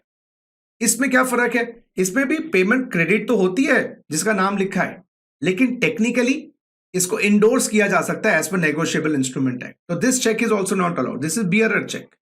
और एक होता है guys, this is cross cheque, sorry cross cheque, और एक चेक होता है बियरर चेक। बियरर चेक में 2 लाइनें भी ड्रॉ नहीं करते। Bearer cheque is like plain cheque. तो ना गवर्नमेंट बियरर चेक अलाउ कर रही है, ना क्रॉस चेक अलाउ कर रही है। गवर्नमेंट चाह रही है कि आप लोन ले दो अकाउंट पे चेक। अकाउंट पे चेक में 2 बीच में लाइंस, बीच में अकाउंट पे लिखा होता है। हाँ जी, एक बात याद रखिएगा, 115 बीबीई के अंतर्गत जो भी अनडिस्क्लोज इनकम्स हैं 78% टैक्स लगेगा। 78%। सर 78 तोते उड़ जाएंगे दोस्तों। 78% कैसे? अगर 1 करोड़ रुपए पकड़े गए हैं अनडिस्क्लोज्ड इनकम, चाहे कैश क्रेडिट था, अनएक्सप्लेन्ड इन्वेस्टमेंट्स थी, तो सबसे पहले 60% टैक्स लगाया जाएगा, which is equal to 60 lakhs. फिर सरचार्ज लगाया जाएगा 20। सर सरचार्ज तो 10% का होता है। नहीं, इस वाली इनकम पे सरचार्ज 25% का होता है। चाहे ये 2 करोड़ हो, हाँ 3 करोड़ हो, हाँ 37 तक नहीं पहुंचता ये, ना ये 15 होता ना 10 होता, फ्लैट 25% सरचार्ज, तो 15 लाख रुपए हो गया। टोटल हो गया गाइस 75 लैक्स। और उसके बाद 4% धनिया मिर्ची लगाया जाता है जो 3 लाख रुपए का। 78 लाख रुपीस का टैक्स 1 करोड़ पकड़े गए। ऊपर से पेनल्टीज और लगती है कंसीलमेंट ऑफ इनकम की, penalties for concealment of income जो मिनिमम 100% होती है जो मिनिमम 100% होती है। क्या मतलब 1 करोड़ की पेनल्टी लगेगी इसके ऊपर, 78 लाख का टैक्स लगेगा, तो घर से पैसे लाने पड़ेंगे और कर लो चोरी। ऊपर से और सुनो, no deduction in respect of any expenditure allowance shall be allowed in computing the income. इसमें से कोई आपको खर्चा भी नहीं मिलने वाला, पूरा का पूरा अमाउंट टैक्सेबल। यस, तो बेटर है माँ बाप को बता दो किससे मिल रहे हो, किससे जुड़ रहे हो। नहीं पता बताओगे और पकड़े गए तो बहुत बुरा हाल होने वाला है। नेक्स्ट कुछ छोटे छोटे कॉन्सेप्ट्स हैं इनकम को लेकर जिसपे you don't know, in exams कुछ भी पूछते। इलीगल इनकम टैक्सेबल है, यस, इलीगल इनकम्स भी टैक्सेबल, लेकिन इलीगल एक्सपेंस अलाउड नहीं है। No deduction of illegal expenditure, no deduction of illegal expenditure और जेल वो सबल। डाइवर्जन ऑफ इनकम और एप्लीकेशन ऑफ इनकम, इस पे एक शॉर्ट नोट, ये भी बीकॉम टाइप का क्वेश्चन है, स्टडी में है। तो मैंने स्टडी मटेरियल की सारी चीजों को स्कैन किया था, तो मैंने कहा जो जो टॉपिक स्टडी में है एटलीस्ट बच्चों को होने चाहिए, यू नेवर नो क्या हो क्या ना हो। तो डाइवर्जन ऑफ एप्लीकेशन इनकम का बड़ा सिंपल सा फंडा है। यह आपने 20,000 रुपए महीना कमाया, साल के हो गए 2,40,000, ठीक है, ठीक है। इसमें से आपने अपनी वाइफ को पॉकेट मनी या पिन मनी जिसको हम कहते हैं घर चलाने के लिए, या बच्चों को कुछ खर्चे किए जिसमें से 1,20,000 के खर्चे हो गए, तो आपके पास बैलेंस रह गया 1,20,000। तो आपकी टैक्सेबल इनकम क्या मानी जाएगी, 240 या 120? स्वाभाविक है 240। This is application of income. कमाने के बाद के जो खर्चे हैं वो माइनस नहीं होते, ये कमाने के बाद के खर्चे हैं। मिठाई खाई, घूमने गए, कपड़े खरीदे, बिजली का बिल दिया, पानी का बिल दिया। खर्चे तो वो होते हैं जो कमाई करने के लिए हों, जो कमाई कर लिया उसके बाद अप्लाई करते हैं, वो माइनस नहीं होते। पढ़िए, income which has become due, yes, and afterwards assessee meets an obligation whether compulsory और self imposed out of the income. ये ऑब्लिगेशन खुद आपने इंपोज करी है, तो income before application is taxable. कितनी बिफोर एप्लीकेशन थी, 240। डाइवर्जन ऑफ इनकम क्या होता है, डाइवर्जन ऑफ इनकम के अंदर क्या होता है, फादर की डेथ हुई और बेटा 2 सन्स हैं, उनको प्रॉपर्टी मिली, 2 सन्स को प्रॉपर्टी मिली और वो 50-50 मिली है, ठीक है। और ये प्रॉपर्टी लेट आउट है, मंथली रेंटल है 20,000 पर मंथ, मंथली रेंटल है 20,000 पर मंथ। बताइए कितनी इनकम मानी जाएगी एक सन की, बताइए आप लोग बताइए।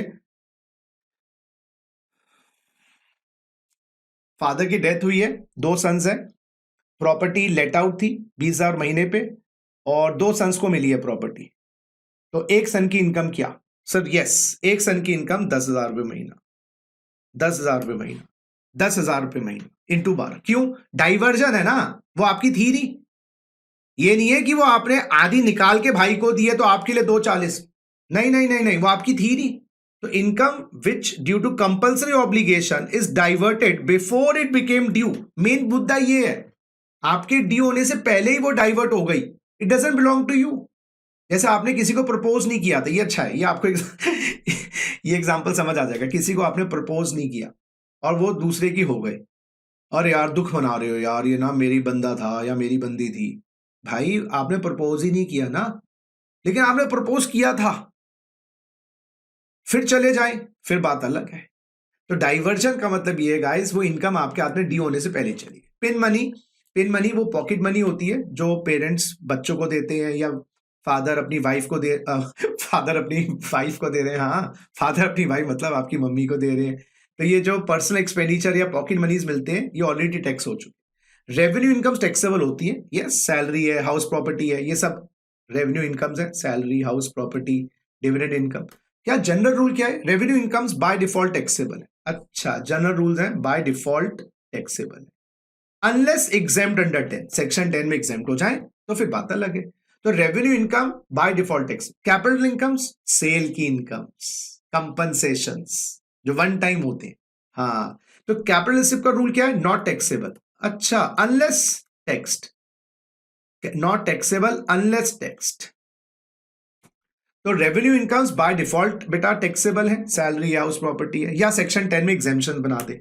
लेकिन कैपिटल इनकम जब टैक्सेबल होंगी जब सरकार कहे, अदरवाइज टैक्सेबल नहीं होंगी। छोटा सा एग्जांपल देखो, मैंने आप लोगों को 10 लाख का लोन दे दिया, ये आपकी कैपिटल अमाउंट है ना, कैपिटल रिसिप्ट है ना, आपकी इनकम में कोई जोड़ देंगे, है ना। लेकिन मैं क्लोजली हेल्ड कंपनी हूं और 222E में क्लोजली हेल्ड कंपनी अपने 10% शेयर होल्डर को लोन दे तो आपके हाथ में डीम्ड डिविडेंड बन जाता है। तो कैपिटल इनकम जब भी टैक्सेबल होंगी जब सरकार कहे, नहीं तो टैक्सेबल नहीं होती। मैं अपनी पर्सनल एसेट्स बेच दूं, पर्सनल कार, पर्सनल ज्वेलरी नहीं, पर्सनल कार, पर्सनल एसी, नहीं टैक्सेबल होता। ठीक है, आइए नेक्स्ट आता है सेक्शन 2 क्लॉज 10 और 2 क्लॉज 29C। ये दोनों जरा देख ले। मैं आपको पहले बता रहा हूं ART, average rate of tax. Guys हमारे रामलाल साहब हैं, एक बार ओके रिपोर्ट दीजिएगा प्लीज चैट बॉक्स में कि आपको यहां तक क्लियर है। स्पीड अगर बढ़ानी है, कम करनी है, इसको बारे में थोड़ा सा मुझे आइडिया दे दीजिए, क्योंकि मैं एक्सप्लेन कर रहा हूं चीजों को। If you want me to quicken up the pace I can, if you want me to slow it down, slow तो शायद मुझे मुश्किल हो जाएगा, ऑलरेडी मैं बहुत स्लो हूं, लेकिन एक बार मुझे प्लीज अंदाजा दे दीजिए so that I know it. So Ramlal 35 years के हैं और 115 BAC में नहीं है, 10 लाख की टोटल इनकम है। टैक्स निकाल के बताओ, टैक्स निकाल के बताओ। सर 1,17,000, 1,17,000, 1,17,000 टैक्स आएगा। ठीक है, इसका कैसे लगाया सर? अरे यार मैंने 2.5 लाख तक तो सर लगाया ही नहीं सर, मैंने 2.5 लाख से 5 लाख 12,500 रुपए लगाए सर, मैंने 5 लाख से 10 लाख 1 लाख रुपए लगाए, फिर मैंने 1,12,500 पे 4% धनिया मिर्ची जोड़ दिया तो 1,17,000 बन गए। अब ये 2.5 पे नील था, जैसे मेरे एक सब्जेक्ट में 40, एक में 50, एक में 60, एक में 70, एक में 80, मेरी एवरेज परसेंटेज बताओ। 40, मेरे ऐसे नंबर नहीं आते थे भाई, मैं तो बहुत इंटेलिजेंट था, अभी भी हूं। 40 + 50 + 60 + 70 + 80 डिवाइडेड बाय 5, मेरी एवरेज परसेंटेज 60 पर। ओ माय गॉड, एग्जामिशन आ गई मेरी। सीए का बच्चा तो इसको एक्सेप्ट कर लेगा, बीकॉम और सीए के बच्चे तो एक्सेप्ट कर लेंगे, 12th का बच्चा रो पड़ेगा। तो मेरी एवरेज रेट ऑफ टैक्स बताओ ART, बड़ा सिंपल है, total tax 1,17,000 divided by 10 lakh और ये हो गया 11.17%, 11.17%, 11.17%, ये मेरा एवरेज रेट ऑफ टैक्स है। तो एवरेज रेट ऑफ टैक्स मेरा है 11.17%। हो गया जी, काम खत्म।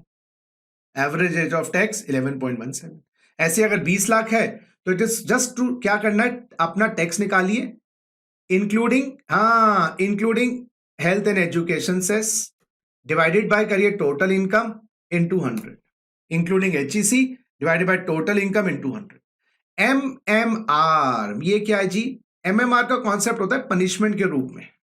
हाँ जी, MMR का कॉन्सेप्ट है पनिशमेंट। सरकार कहती है जी इस बंदे पे MMR लगा दो। अब MMR का क्या मतलब है? एक इंडिविजुअल के लिए हाईएस्ट स्लैब रेट क्या है? 30%, 37% सरचार्ज है, 4% हेल्थ और एजुकेशन सेस है। तो अगर हम इसको कंबाइन करें, यानी कि अगर मेरी टोटल इनकम सुन लो 5,50,00,000 है, 5,50,00,000, तो मेरे ऊपर देखो स्लैब रेट 30 वाला लगेगा। हाँ जी सर, 37% का सरचार्ज लगेगा, 4% का धनिया मिर्ची लगेगा। तो टोटल टैक्स मेरा कितना बन जाएगा मैं बताऊं? 30 × 1.37 × 1.04, गाइस ये बन जाएगा 42.744%। ये मेरा मैक्सिमम टैक्स रेट है। एवरेज रेट ऑफ टैक्स अलग होता है। एक बार आप 5,50,00,000 पे अगर टैक्स निकाल के बता दें मुझे, 5,50,00,000 पे टैक्स निकाल के बता दें, करो जी। 5,50,00,000 पे जीरो बहुत सारे हैं, संभल के रहना, -10 लाख, ठीक है, into 0.30 plus 1,12,500 into 1.37 into 1.04। Guys tax तो बनता है 2,32,42,005। एक बार क्रॉस वेरीफाई कर लेना, क्लास ऑनलाइन है, फिर बाद में गलती हो जाएगी तो देखिए पता नहीं चलेगा सचिन सर ने टैक्स गलत पढ़ा दिया, फिर ये बोल दोगे। करना सर एक बार प्लीज, काव्य या कोई बच्चा कैलकुलेट कर ले। अगर डिवाइडेड बाय 5,50,00,000, 5,50,00,000, तो डिवाइडेड बाय 5,50,00,000 है ना, इनटू 100, तो 42.25 बन गया। एवरेज तो कम हो गया ना, 42.25%। तो क्वेश्चन एग्जाम में क्या आ सकता है? हाँ, एक्चुअल टैक्स निकालो, एआरटी निकालो, मैक्सिमम मार्जिनल रेट निकालो। तीनों क्वेश्चन एक क्वेश्चन एग्जाम में क्या आ सकता है? बंदे की टोटल इनकम है 5.5 करोड़, एक्चुअल टैक्स निकालो। सर एक्चुअल टैक्स आ गया सर 2,32,42,50। प्लीज पीयूष, जानिफ, काव्या, एक बार प्लीज कंफर्म करना है टैक्स। फिर क्वेश्चन कहता है एआरटी निकालो, एआरटी एवरेज रेट 42.25, एमएमआर बताओ 42.744। देखो तीनों बातें समझा दी मैंने आपको। ये फायदा होता है रिवीजन क्लासेस का, क्योंकि देखो नॉर्मल क्लासेस जब हम पढ़ा रहे होते हैं ना, सिलेबस ही इतना इंतिया है कि क्या करें। तो इसलिए मैंने, और क्लासेस को मैंने जल्दी इसलिए रखा क्योंकि अप्रैल में जब हम रिवाइज करते हैं, जब तक बच्चा टेंशन में आ जाता है। अभी बच्चा आधा घंटा लेट भी हो जाएगा, टेंशन नहीं है। अप्रैल में तो वैसे ही कॉन्स्टिपेशन, लूज मोशंस लगे हुए होते हैं, टेंशन इस सिर पे होती है, रिवीजन का फायदा नहीं होता। कंफर्म कर लो भैया एक बार टेक्स्ट, ठीक है? और टेक्स्ट में कुछ गड़बड़ी हो तो बता दीजिएगा चैट बॉक्स में या इस तरीके से। चलिए नेक्स्ट आता है गाइस, टैक्स रेट्स के अंदर कोई बदलाव आया है सर? अरे यार, टैक्स रेट्स में पहले बदलाव बताऊं या पूरे पढ़ाऊं? पहले टैक्स रेट्स कर लो। देखो जी, इंडिविजुअल पे तो स्लैब रेट्स है, yes sir, general rate slab rates है इंडिविजुअल पे। एचयूएफ, एओपी, बीओआई, एजेपी पे भी स्लैब रेट्स है, यस, इंडिविजुअल वाले ही है, यस। लेकिन 115 बीएससी का कॉन्सेप्ट, हाँ, इंडिविजुअल एचयूएफ के लिए लिख लो ना बेटा ये बात। जो 115 बीएससी का कॉन्सेप्ट है, टैक्स निकालने नहीं निकम्मों ने कि मेहनत करनी पड़ जाए। सर ने कहा था एक बार 5,50 का टैक्स निकाल के बता दो। अरे छोड़ना, ठीक है, पिटोगे बता रहा हूं। अच्छा अच्छा ठीक है बच्चे, कोई नहीं, चलो भूल चूक लेना देनी। अब सुनो भैया, 115 बीएससी के अंदर जो टैक्स रेट है ना, ऑल्टरनेटिव स्लैब रेट्स, यस मेरे बच्चे, alternative slab rates, alternative slab rate noting कर रहे हैं आप लोग ना? नोटिंग कर रहे हैं छोटी छोटी जो मैं लिखवा रहा हूं? तो ऑल्टरनेटिव स्लैब रेट्स इंडिविजुअल और एचयूएफ के लिए ही है। अच्छा, तो स्लैब रेट तो बेटा पांचों के लिए है, चारों के लिए है, इंडिविजुअल, एचयूएफ, एओपी, बीओआई और एजेपी। लेकिन जो ऑल्टरनेटिव सिस्टम है वो इंडिविजुअल एचयूएफ के लिए है। सर एग्जाम में क्या एचयूएफ के क्वेश्चंस भी आएंगे? फर्म के देखो अगेन हमारे महामहिम इंस्टीट्यूट ने, अरे यार टाइम हमारा 5:47 हो गया है, 6:30 तक की क्लास थी, ऐसे तो फिर कैसे काम चलेगा है? और समझाना भी है। चलो जी कोई नहीं, एक दो क्लास एक्स्ट्रा लग जाए। तो हमारी महामहिम इंस्टीट्यूट ने जो स्टडी मटेरियल बनाई है, उसमें टैक्स रेट सबके दिए हुए हैं, ऑफ ऑल पर्संस। ये नहीं होता कि हटा ही दें, इंडिविजुअल के पूछ लें। बच्चे की जान ले रखी है, बिल्कुल लिटरली फांसी लगा रखी है बच्चे, और टीचर ऊपर से और फंस रहा बेचारा। अब उसको क्या करे, सभी के टैक्स रेट्स पढ़ाने पड़ते हैं। तो स्लैब रेट बेटा 4 लोगों पे है, इंडिविजुअल, एचयूएफ, एओपी, बीओआई और एजेपी। एओपी बीओआई तो एक ही कैटेगरी में है ना। लेकिन 115 बीएससी का कॉन्सेप्ट, यस मेरे बच्चे, 115 बीएससी का कॉन्सेप्ट इंडिविजुअल और एचयूएफ के लिए, इंडिविजुअल और एचयूएफ के लिए। 115 बीएससी का कॉन्सेप्ट इंडिविजुअल और एचयूएफ के लिए, ये खाली 115 बीएससी का कॉन्सेप्ट इंडिविजुअल और एचयूएफ के लिए, ठीक है? वो मैं उसमें स्लैब रेट्स कौन से हो जाएंगे अभी आगे जाके मैं बताऊंगा। तो दोबारा रिपीट करो, slab rates individual, HUF, AOP, BOI, AJP. लेकिन ये जो ऑल्टरनेटिव सिस्टम है 115 बीएससी का, ये इंडिविजुअल और एचयूएफ के लिए, ठीक है? चलिए, अच्छा ये तो स्लैब रेट्स की बात हो गई। बाकी जो 3 लोग हैं सर, बाकी 3 लोग में एक तो कंपनी जिसमें डोमेस्टिक कंपनी और फॉरेन कंपनी। एक बात नोट करना, हमारे इनकम टैक्स में ना इंडियन कंपनी इस्तेमाल नहीं करते टैक्स के लिए, डोमेस्टिक कंपनी और फॉरेन कंपनी इस्तेमाल करते हैं। अच्छा, इंडियन कंपनी वर्ड इस्तेमाल नहीं करते ना, डोमेस्टिक कंपनी और फॉरेन कंपनी, ठीक है? इसका डिफरेंस भी बताऊंगा मैं, अभी नहीं बता रहा, आज की क्लास में नहीं। फिर हमारी पार्टनरशिप फर्म एलएलपी, एक ये एंटिटी है, दोनों एक ही में आते हैं। Domestic company, foreign company, company की श्रेणी में आते हैं। फिर लोकल अथॉरिटी, और 3 तो हो ही गए बस ये।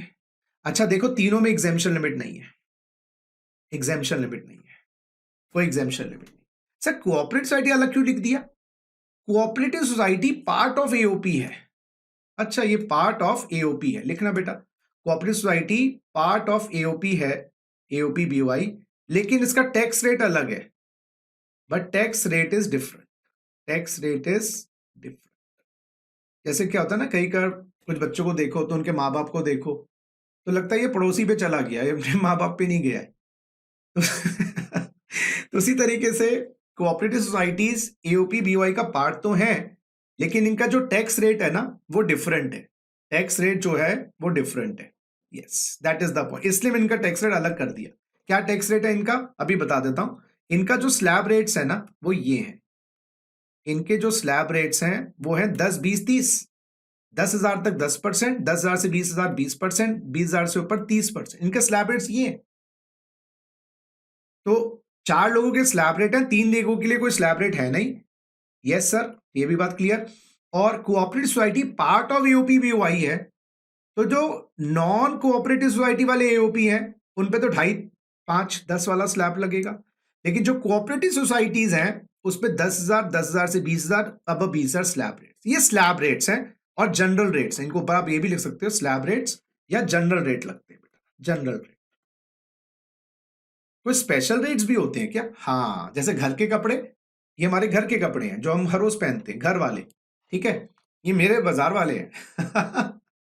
और दूसरे होते हैं हमारे स्पेशल रेट्स बेटा, ये हमारे वो ब्यूटीफुल कपड़े जिसमें हम बहुत सुंदर लगते हैं। तो स्पेशल रेट वाले income flat rate of taxes, flat rate of taxes, flat rate of taxes, flat rate. अच्छा ये क्या है?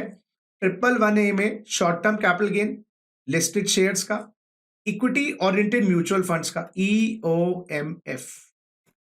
तो अगर आपका short term capital gain listed equity share, Reliance के शेयर्स, इक्विटी वर्ड है, लिस्टेड वर्ड है, याद रखना, लिस्टेड इक्विटी या listed units of equity oriented mutual fund, ये क्या? EOMF, ये म्यूचुअल फंड के यूनिट्स हैं जो हमारा पैसा आगे इक्विटी शेयर्स में लगाते हैं, मिनिमम 65%, मिनिमम हमारा पैसा 65% आगे लिस्टेड इक्विटी शेयर्स में लगता है।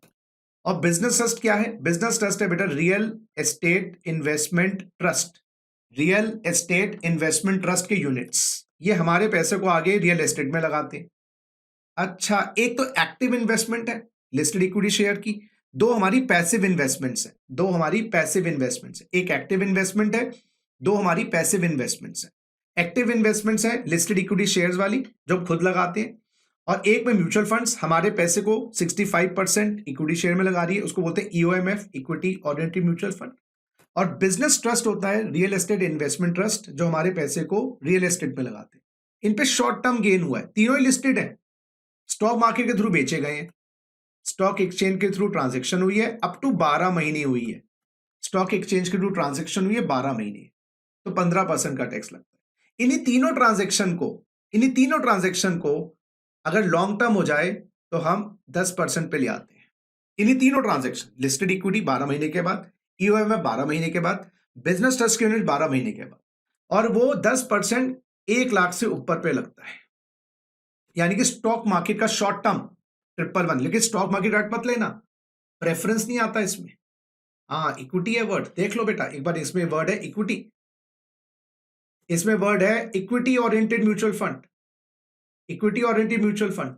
अगर डेट ओरिएंटेड म्यूचुअल फंड है, डेट ओरिएंटेड म्यूचुअल फंड है, या प्रेफरेंस शेयर्स हैं या डिबेंचर्स हैं, तो फिर बेटा वो 111A में नहीं है ना 112A में है। तो स्टॉक मार्केट में शॉर्ट टर्म 111 है, स्टॉक मार्केट का लॉन्ग टर्म 112 है, बाकी सारा लॉन्ग टर्म, यस, जैसे गोल्ड का, हाँ प्रेफरेंस शेयर्स का, लैंड का, गुडविल का 20%। लेकिन सर एक मन में क्वेश्चन आया कि अगर स्टॉक मार्केट की ट्रांजैक्शन का शॉर्ट टर्म 15 पे है, लैंड गुडविल ज्वेलरी का शॉर्ट टर्म स्लैब पे है। अच्छा तो एक बार थोड़ा सा और क्लियर कर दो सर, एक बार एक चीज क्लियर करो, आओ समझते हैं। देखो जी, कैपिटल गेन में अगर आपका लॉन्ग टर्म कैपिटल गेन है वो अगर 112A में आ गया, 10% टैक्स ग्रेटर देन 1 लाख, अगर वो अंडर सेक्शन 112 में आ गया तो उस पर 20% टैक्स, बात खत्म। ये बेसिकली मोटा मोटा इसको याद करने के लिए स्टॉक मार्केट ट्रांजैक्शंस, वैसे है वो तीन ही, स्टॉक मार्केट ट्रांजैक्शंस, 3 आइटम्स, बाकी सारा लॉन्ग टर्म इसमें आ जाएगा, ठीक है। अगर हम शॉर्ट टर्म की बात करें, शॉर्ट टर्म 111 में आता है 15% पे, वही स्टॉक मार्केट ट्रांजैक्शंस, ये 12 महीने के बाद होंगी ना, लॉन्ग टर्म है। स्टॉक मार्केट ट्रांजैक्शंस 3 आइटम्स, और मेरे प्यारे बच्चे अदर शॉर्ट टर्म सारा का सारा स्लैब रेट्स पे आता है। अच्छा, या जनरल रेट, अगर कोई कंपनी है तो जनरल रेट हो जाएगा। दिस इज द लॉ, ठीक है। ये बात याद रखिएगा मोटा मोटा, बाकी कैपिटल गेन के टैक्स जब करेंगे ना डिटेल में जब बता, तो स्टॉक मार्केट की ट्रांजेक्शन्स पे 112 ए है 10%, 1 लाख से ऊपर, 111 है 15%। तो ये कंसेशंस है ना, बेसिकली गवर्नमेंट स्टॉक मार्केट को बढ़ावा देने के लिए दे रही है। चलिए कॉपी कर लीजिए फटाफट।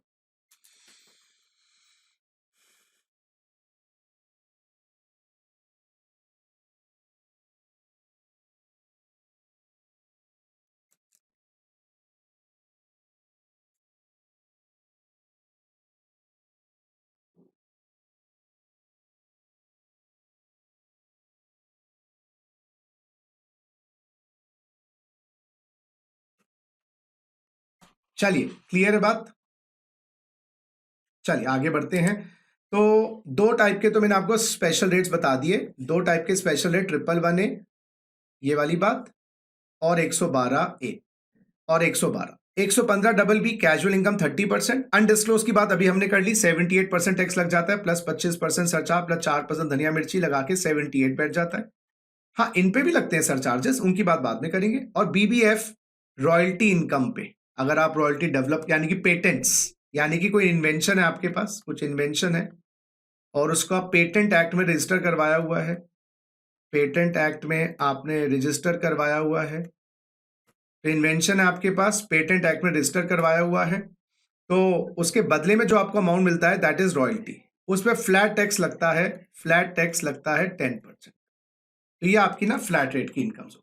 चलिए वापस आ जाइए। तो स्लैब रेट्स 4 एसएससीज पे लगता है, individual, HUF, AOP, BOI, AJP, जिसमें से 2 पे ऑल्टरनेटिव स्लैब रेट्स भी हैं, individual, HUF. Slab rate age के हिसाब से होते हैं, 2.5 लाख वाला जवान लोगों के लिए, 60 प्लस रेजिडेंट के लिए 3 लाख और 80 प्लस रेजिडेंट के लिए 5 लाख, ये बात याद रखनी, ठीक है। और जो ऑल्टरनेटिव स्लैब रेट्स हैं 115 बीएससी वालों के लिए 2.5 लाख, 5 लाख, 7.5, 10, 12.5, 15, वो ऑल्टरनेटिव स्लैब रेट्स हैं उनके लिए। नेक्स्ट जो आपका सरचार्ज है, यस ये सरचार्ज भी स्लैब वालों को सरचार्ज है, लिख सकते हैं स्लैब वालों का। इंडिविजुअल के लिए भी यही है, देखो देखो देखो, HUF, AOP, BOI, AJP same as individuals. तो 4 लोग जहां पर स्लैब है उनका सरचार्ज भी अलग है, 50 लाख से ऊपर 10%, 1 करोड़ से ऊपर 15%, 2 करोड़ से ऊपर 25%, 5 करोड़ से ऊपर 37%, ये आपके सरचार्जेस हैं। 50 से ऊपर 10, 1 करोड़ से ऊपर 15, 2 करोड़ से ऊपर 25, 5 करोड़ से ऊपर 37, ये बात आपको याद रखनी है सरचार्ज। अच्छा, जो सरचार्ज, ये जो कॉन्सेप्ट है ये बड़ा कॉम्प्लिकेटेड है, इसको हमने डिस्कस किया था, इसमें चेंज आ गया। अगर आपको याद हो, जो सरचार्ज डिविडेंड इनकम पे था, याद करिएगा, और 111A पे था और 112 पे था, है ना, और 112 पहले नहीं था, वो अभी आया है। अगर थोड़ा सा याद आ जाए बातें तो उससे ज्यादा अच्छी बात होगी। 111A पे, 112A पे और डिविडेंड पर मैक्सिमम सच आता 10 और 15 का। याद करिएगा, स्टॉक मार्केट से जो रेवेन्यूज आते हैं वो था 111A, 112A और डिविडेंड, उस पे मैक्सिमम से 15 था। अब एक नई अमेंडमेंट आ गई है और नई अमेंडमेंट में इसके साथ 112 भी डाल दिया गया है, ये देखिए 112 भी डाल दिया गया है। तो यानी कि ये सरचार्ज का कॉन्सेप्ट बहुत ज्यादा कॉम्प्लिकेटेड हो गया है, इसको थोड़े सरल शब्दों में समझते हैं। आइए जरा देखिए जी, अब सरचार्ज का कॉन्सेप्ट देख लें। हम पहले बात कर रहे हैं surcharge for individual, HUF, AOP, BOI और AJP. Individual, HUF, AOP, BOI, AJP। समझिए मेरी बात। अब इसके अंदर गवर्नमेंट कहती है, सुनिए मेरी बात, इसके अंदर गवर्नमेंट कहती है कि अगर ये 115 BBE में कवर्ड है, 115 BBE में कवर्ड है, ठीक है ना, तो इस पे सरचार्ज तो फ्लैट लगेगा एट द रेट ऑफ 25%। ये तो हमने कर लिया अभी। अनडिस्क्लोज इनकम थी ना ये। हाँ सर, ये तो क्लियर है, अनडिस्क्लोज्ड इनकम्स। अगर ये इनकम आपकी LTCG है जो अभी तक 112A में थी, अब इसके साथ 112 भी डाल दिया गया है। अच्छा, शॉर्ट टर्म कैपिटल गेन है 111A और डिविडेंड इनकम है आपके पास, डिविडेंड इनकम है। तो तीनों का जो सरचार्ज है, यस, वो फ्लैट तो नहीं बोलूं मैं, वो 10% और 15% है। तो जो नई अमेंडमेंट है 10% और 15%, नई अमेंडमेंट जो है बच्चे वो ये है, इसमें 112 भी डाल दिया गया असेसमेंट 23-24 से, 10 और 15। उसके अलावा अदर इनकम्स हैं, अदर इनकम्स हैं जैसे आपकी सैलरी हो गई,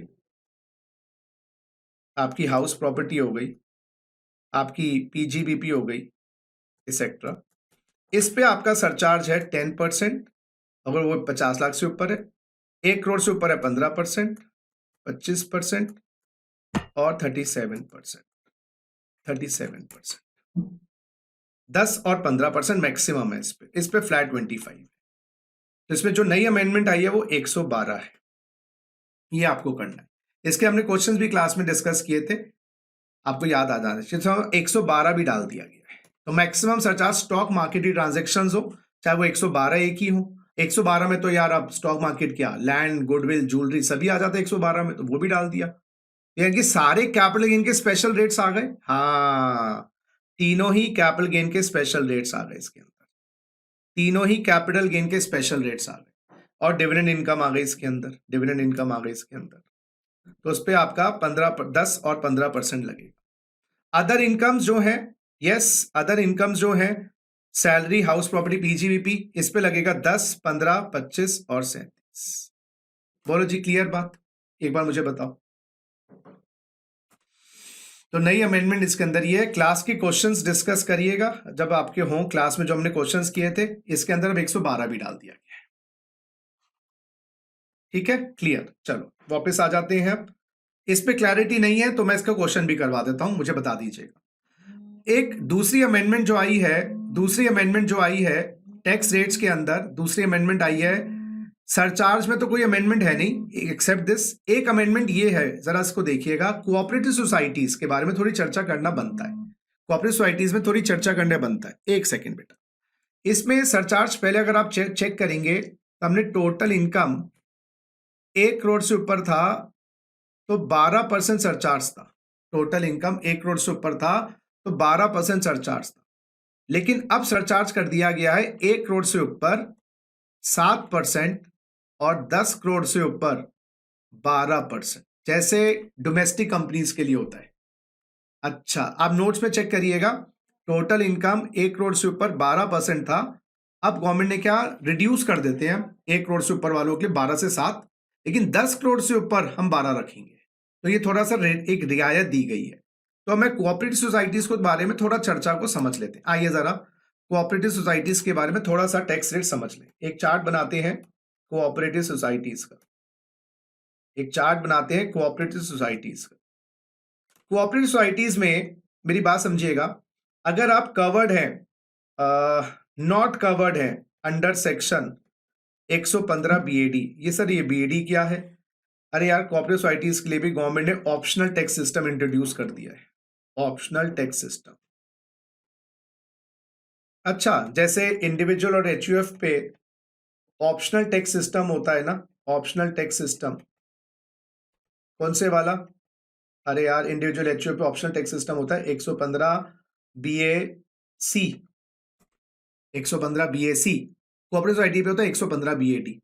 या अगर आप कवर्ड है अंडर सेक्शन 115 BAD। सुनिएगा बात, इनके जो नॉर्मल टैक्स रेट था क्या बताया था मैंने, बताओ नॉर्मल टैक्स रेट क्या बताया था, जल्दी बताओ। बताओ चैट बॉक्स में नॉर्मल टैक्स रेट क्या बताया था इनका, वो स्लैब वाला। हाँ हाँ, 0 से 10,000 10%, 10,000 से 20,000 20%, और 20,000 से ऊपर 30%। नॉर्मल टैक्स रेट ये था। हाँ जी, समझ रहे हैं मेरी बात। नॉर्मल टैक्स रेट, इनके ऊपर सरचार्ज में बदलाव आ गया है। सरचार्ज क्या हो गया है, टोटल इनकम 1 करोड़ से ऊपर 7%, टोटल इनकम 10 करोड़ से ऊपर 12%। ये समझ गए बात। जो लोग, बिल्कुल सही काव्या, जो लोग 115 बीएडी में कवर्ड हैं उनका नॉर्मल टैक्स रेट 22% होता है। अच्छा, फ्लैट, हाँ जी 22%। ऑप्शनल है, मत कवर, ऑप्शनल है ना ये भी। इधर नॉट कवर तो यहां पर ऑप्शनल तो इधर लिखना चाहिए ना, यहां लिखना चाहिए ऑप्शनल टैक्स सिस्टम,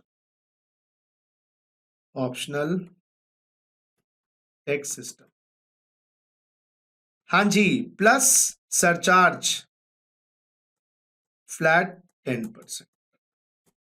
तो जो बदलाव आपको दिखाई दे रहा है ना, जो आपको बदलाव दिखाई दे रहा है वो मात्र यहां पर है।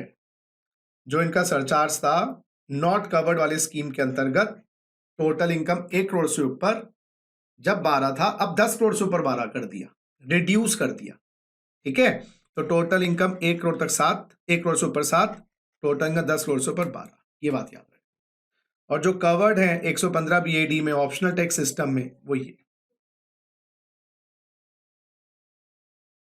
Cooperative society. बोलो जी क्लियर बात, बोलो जी बात क्लियर है या नहीं, प्लीज मुझे बताइएगा बात क्लियर है या नहीं। तो चेंजेस जो आई हैं बेटा यहां पर आई हैं। चलो, हमने ये डिस्कशंस करी है क्लास में, फिर भी कभी एक्स्ट्रा कभी कोई प्रॉब्लम क्लास लगाएंगे ना, अभी कोई रिवीजन हो जाए फिर प्रॉब्लम क्लास लगाएंगे, तो उसमें मुझे बता दीजिएगा सर ये प्रॉब्लम थी, इसको सॉल्व करवाना। ठीक है, क्योंकि अगर मैं इसमें सॉल्व करवाने बैठ जाऊंगा तो रिवीजन का सारा कॉन्सेप्ट खराब हो जाएगा। तो इसमें एक ये चेंज है। तो टैक्स के रेट्स में दो चेंजेस आ गए टैक्स में। एक तो सरचार्ज में, जो स्पेशल रेट का सरचार्ज लगाया जाता था 112A और एक ट्रिपल बने में उसमें 112 भी डाल दिया। और दूसरा सरचार्ज जो कोऑपरेटिव सोसाइटीज का था वो 12% से ऊपर, 10 करोड़ से ऊपर 12% कर दिया, 1 करोड़ से ऊपर की बजाय। बाकी टैक्स रेट में कोई बदलाव नहीं है। एक बदलाव छोटा सा टेक्निकल है, डोमेस्टिक कंपनीज 400 करोड़ की टर्नओवर थी, याद करो एक ऑप्शन थी, क्योंकि हमारा असेसमेंट ईयर लास्ट ईयर था 22-23, तो वहां पर हम प्रीवियस ईयर देखते थे 19-20, लेकिन अब हमारे लिए क्या देखना है, 20-21 प्रीवियस ईयर में 25%, तो 20-21 की बात। तो टेक्निकली जब हम एक साल आगे असेसमेंट ईयर में बढ़ गए तो प्रीवियस ईयर भी एक साल बढ़ गया आगे। तो जब असेसमेंट ईयर 22-23 था तो प्रीवियस 19-20 देख रहे थे, यहां पर 20-21 देखेंगे। तो एक टेक्निकल सी बात है कि अगर 400 करोड़ की टर्नओवर थी 20-21 के अंदर, तो 25% सरचार्ज लगाया जाएगा, 25% सरचार्ज लगाया जाएगा। और 1 करोड़ से ऊपर की टोटल इनकम पे 7, 10 करोड़ से टोटल इनकम के ऊपर 12। ये कौन सी कंपनीज, अगर इनको नंबरिंग कर दें, इसको 1 कर दें, इसको 2 कर दें, इसको 3 कर दें, इसको 4 कर दें, इसको 5 कर दें, तो मैं बोलूंगा 1, 2 एंड 5 वाली के लिए ये है। मैं बोलूंगा 1, 2 और 5 वाली कंपनी के लिए ये है। और जो 115 BAA और BBB ये दो कंपनीज हैं, इनके लिए 10% है। ये बात याद रखनी है। तो 5 टाइप की डोमेस्टिक कंपनीज होती हैं, 5 टाइप की कंपनीज हैं। 1, 2 एंड 5 वाली, 1, 2 एंड 5 वाली पे 7 और 12 है। आपकी जो 3 और 4 वाली है उस पे 10% है इरिस्पेक्ट। तो इसमें चेंज जो है, तीसरा टेक्निकल से छोटा सा चेंज है, वो 20-21 देखना है। ठीक है, चलिए चौथी बात, आपकी और कोई मेजर इसमें बदलाव नहीं है। यस, और कोई बदलाव 87A की रिबेट आपको पता ही है, इंडिविजुअल के लिए होती है, रेजिडेंट के लिए होती है, टोटल इनकम 5 लाख। एक बात याद रखिएगा, हमेशा जब भी रेजिडेंट वर्ड आए तो ROR और RNOR दोनों आ जाएंगे, ROR RNOR दोनों आ जाएंगे। टोटल इनकम 5 लाख तक की है तो ये 12,500 तक का होता है, 12,500, 12,500 यहाँ पर मिसप्रिंट आ रहा है, 12 वो कॉमा हट गया है, 12,500। एक बात और याद रखिएगा, 87A tax under section 112A से नहीं मिलती है। 87A टैक्स अंडर 112A से नहीं मिलती है। तो अगर आपके पास 112A का भी टैक्स आ रहा है टोटल इनकम में, उससे नहीं मिलेगी 87A। ये बात याद रखिएगा। हाँ जी, 87A का कॉन्सेप्ट थोड़ा सा मैं आपको एक क्वेश्चन बना के बता दूं, करना जरा। This is a concept section 87 है। तो आज हमने रेजिडेंशियल स्टेटस सोचा था, आज हम बेसिक्स को ही रिवाइज करेंगे, क्योंकि रेजिडेंशियल स्टेटस फिर कल वाली क्लास में, रेजिडेंशियल और एचपी कल वाली क्लास में ले लेंगे। दोनों छोटे छोटे टॉपिक हैं, बेसिक्स है ना, तो बेसिक्स को थोड़ा सा एक बार बिल्ड करने में टाइम लगता है। जरा देखना, आपकी long term capital gain 112A का 3 लाख रुपए है, और आपका short term capital gain under section 111A, ये ऐसा कर लेते हैं, 2 लाख करते हैं, 2 लाख। और शॉर्ट टर्म कैपिटल गेन की जगह ऐसा करो, एचपी इनकम ले लो, एचपी इनकम 3 लाख है, ठीक है। और आप कौन है, मिस्टर एक्स है, 35 साल के हैं, रेजिडेंट है, 35 साल के रेजिडेंट है। आपकी टोटल इनकम 5 लाख है, टोटल इनकम आपकी 5 लाख है, ठीक है। अब इसमें टैक्स निकालने के लिए हम स्लैब और स्पेशल करते हैं, स्लैब और स्पेशल। और 115 बीएससी में आप नहीं है, वैसे 5 लाख तो फर्क पड़ता नहीं, आप होते नहीं होते, वो तो सेव ही रहता। तो स्लैब का टैक्स कितना लगेगा, 3 लाख पे सर 5,000, 5,000 का 2500 रुपए। और इस लॉन्ग टर्म पे 112A के लॉन्ग टर्म पे 2 लाख से 1 लाख घटाएंगे, 1 लाख रह जाएगा, इसका 10%, 10,000। टोटल टैक्स बना आपका 12,500। बताइएगा रिबेट कितनी है 87A की, बताइएगा रिबेट कितनी है 87A की, how much is the rebate?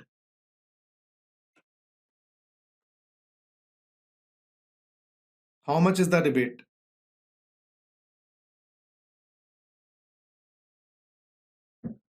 बिल्कुल सही, rebate will be 2,500 rupees. So final tax liability will be yes 10,000 rupees.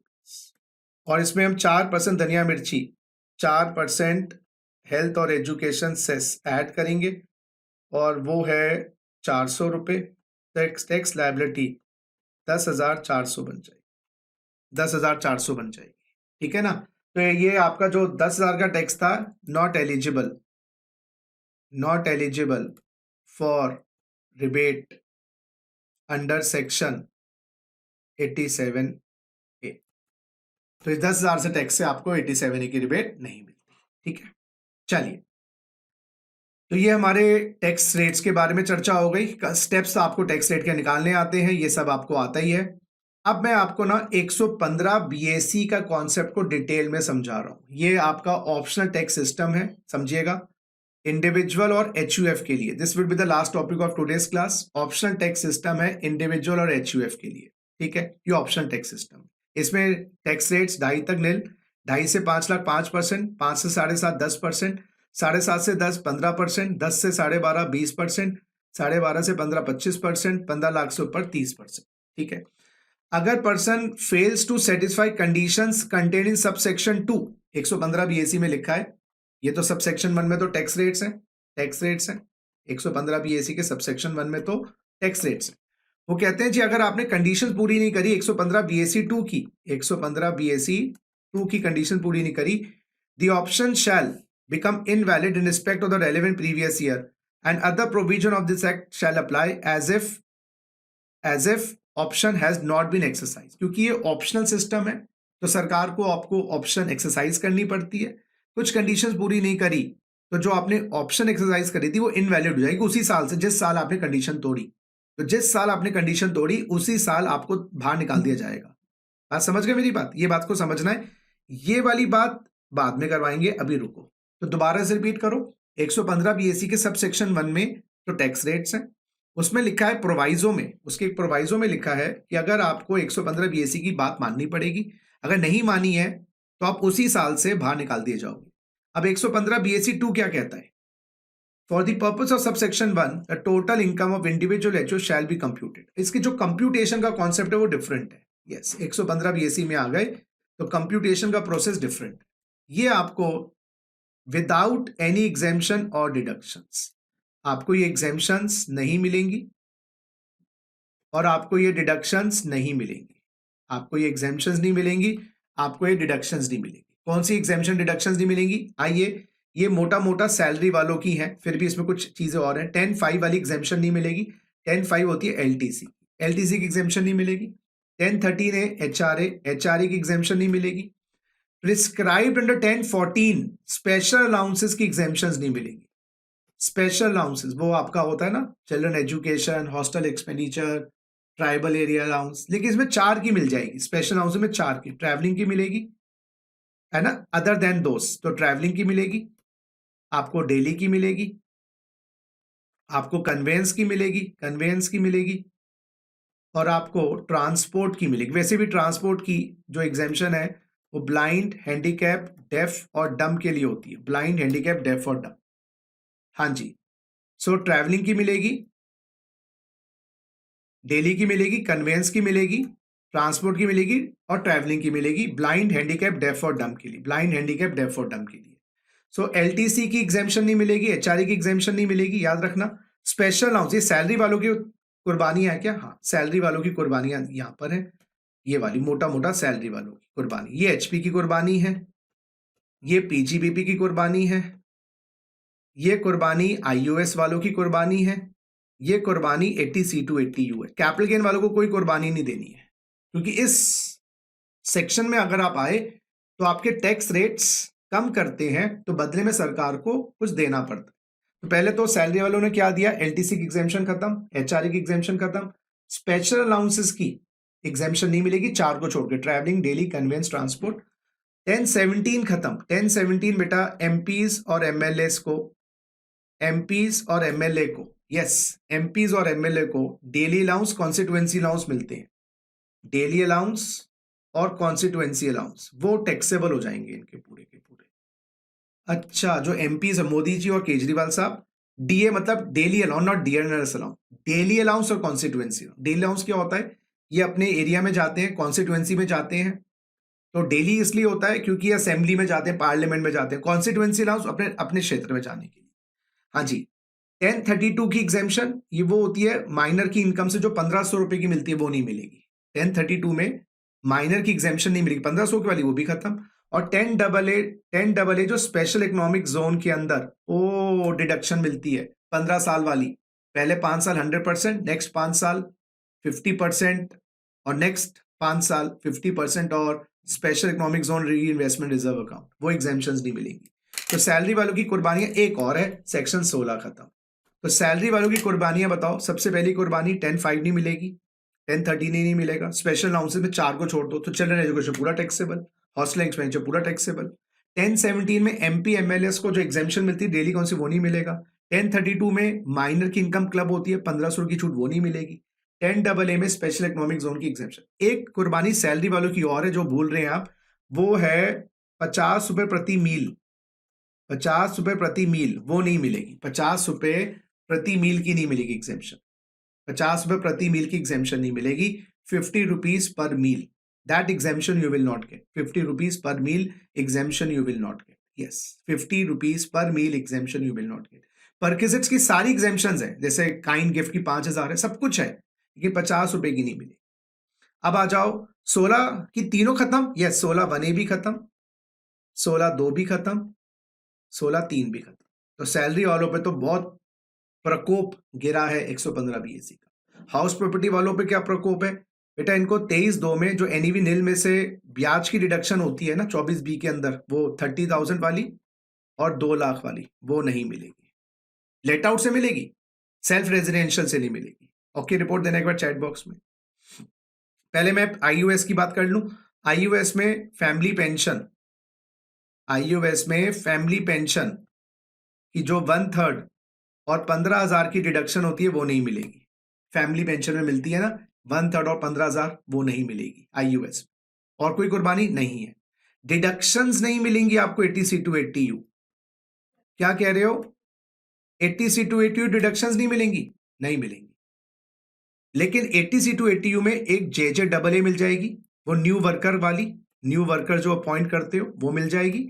और 80CCD2 में जो नेशनल पेंशन स्कीम में एम्प्लॉयर के योगदान की होती है ना, वो मिल जाएगी।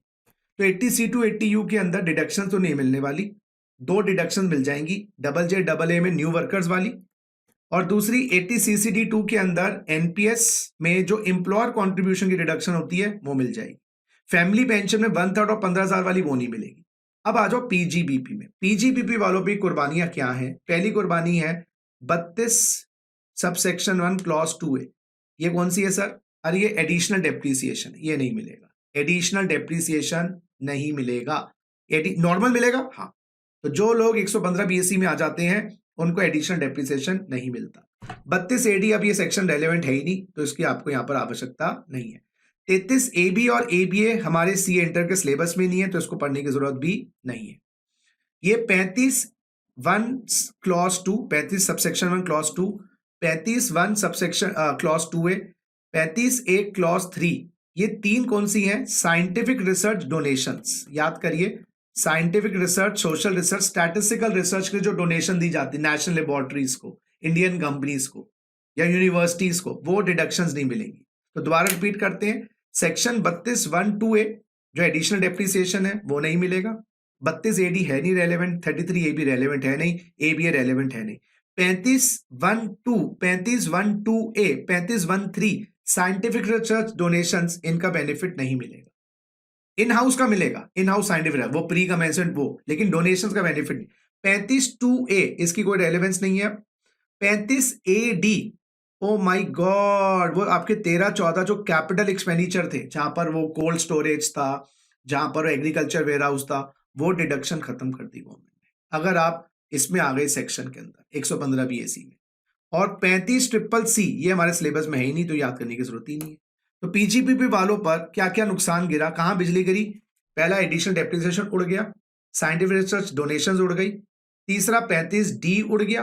तो तीन ही आपको याद रखने हैं। तो सैलरी वालों पे एलटीसी, एचआरए, स्पेशल अलाउंसेस 50 रुपए प्रति मील और सेक्शन 16 चला गया। अच्छा, क्लबिंग से 1032 चली गई, 10AA की SEZ की वो चली गई, 1017 चला गया जो MP MLS को डेली अलाउंस, कॉन्स्टिट्यूएंसी अलाउंस मिलता है, उसकी exemption.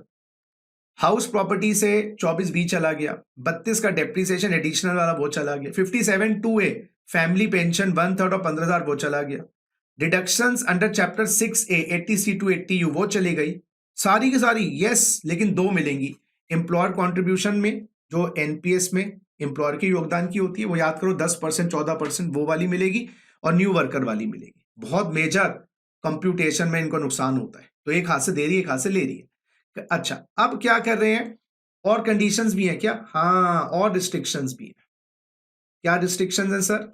Without set off any loss carried forward और depreciation from earlier carry forward losses last year के और carry forward depreciation last year का, अगर वो ऊपर वाली डिडक्शंस के कारण था।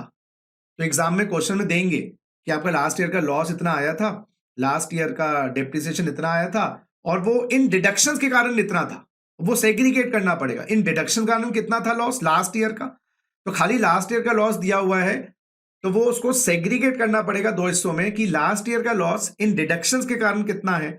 तो जितना इन डिडक्शन एग्जेम्पशंस के कारण है वो नहीं मिलेगा। एचपी वालों का लॉस इंटरहेड सेट ऑफ नहीं होगा। लिखिए, no interhead set off, no interhead set off HP loss, no interhead set off HP loss.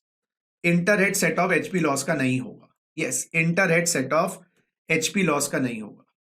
ठीक है, आपको डेप्रिसिएशन मिलेगा, नॉर्मल वाला मिलेगा, एडिशनल नहीं मिलेगा, वो तो मैं पहले बता दिया, एडिशनल नहीं मिलेगा। और आपको एग्जेम्पशन डिडक्शन वो हमने पहले ही बता दिया। तो मेजरली पहली तो एग्जेम्पशन डिडक्शन हेड से गई, लास्ट ईयर के लॉसेस, लास्ट ईयर का डेप्रिसिएशन, अगर वो सेग्रीगेट कर पाए कि डिडक्शन जो इस साल ले रहे हैं लास्ट ईयर भी ली होंगी, उसके कारण कितना लॉस आया था वो लॉस डेड कर देंगे। इस साल एचपी का लॉस दूसरे हेड से नहीं मिलेगा। ठीक है, अच्छा, अब इंपॉर्टेंट बात क्या है, ये बहुत इंपॉर्टेंट है, सब सेक्शन 5, ये है आपका 115 BAC का सब सेक्शन 5। पढ़िए, nothing contained in this section shall apply unless option is exercise in the prescribe manner by the person. आपको ऑप्शन एक्सरसाइज करनी है, सरकार को बताना है।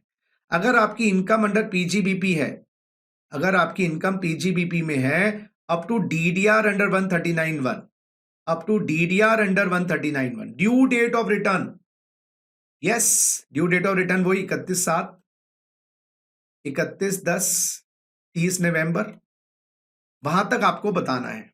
हाँ, ये तो असेसमेंट 21-22 से आया था, तो इतनी रेलिवेंट नहीं है।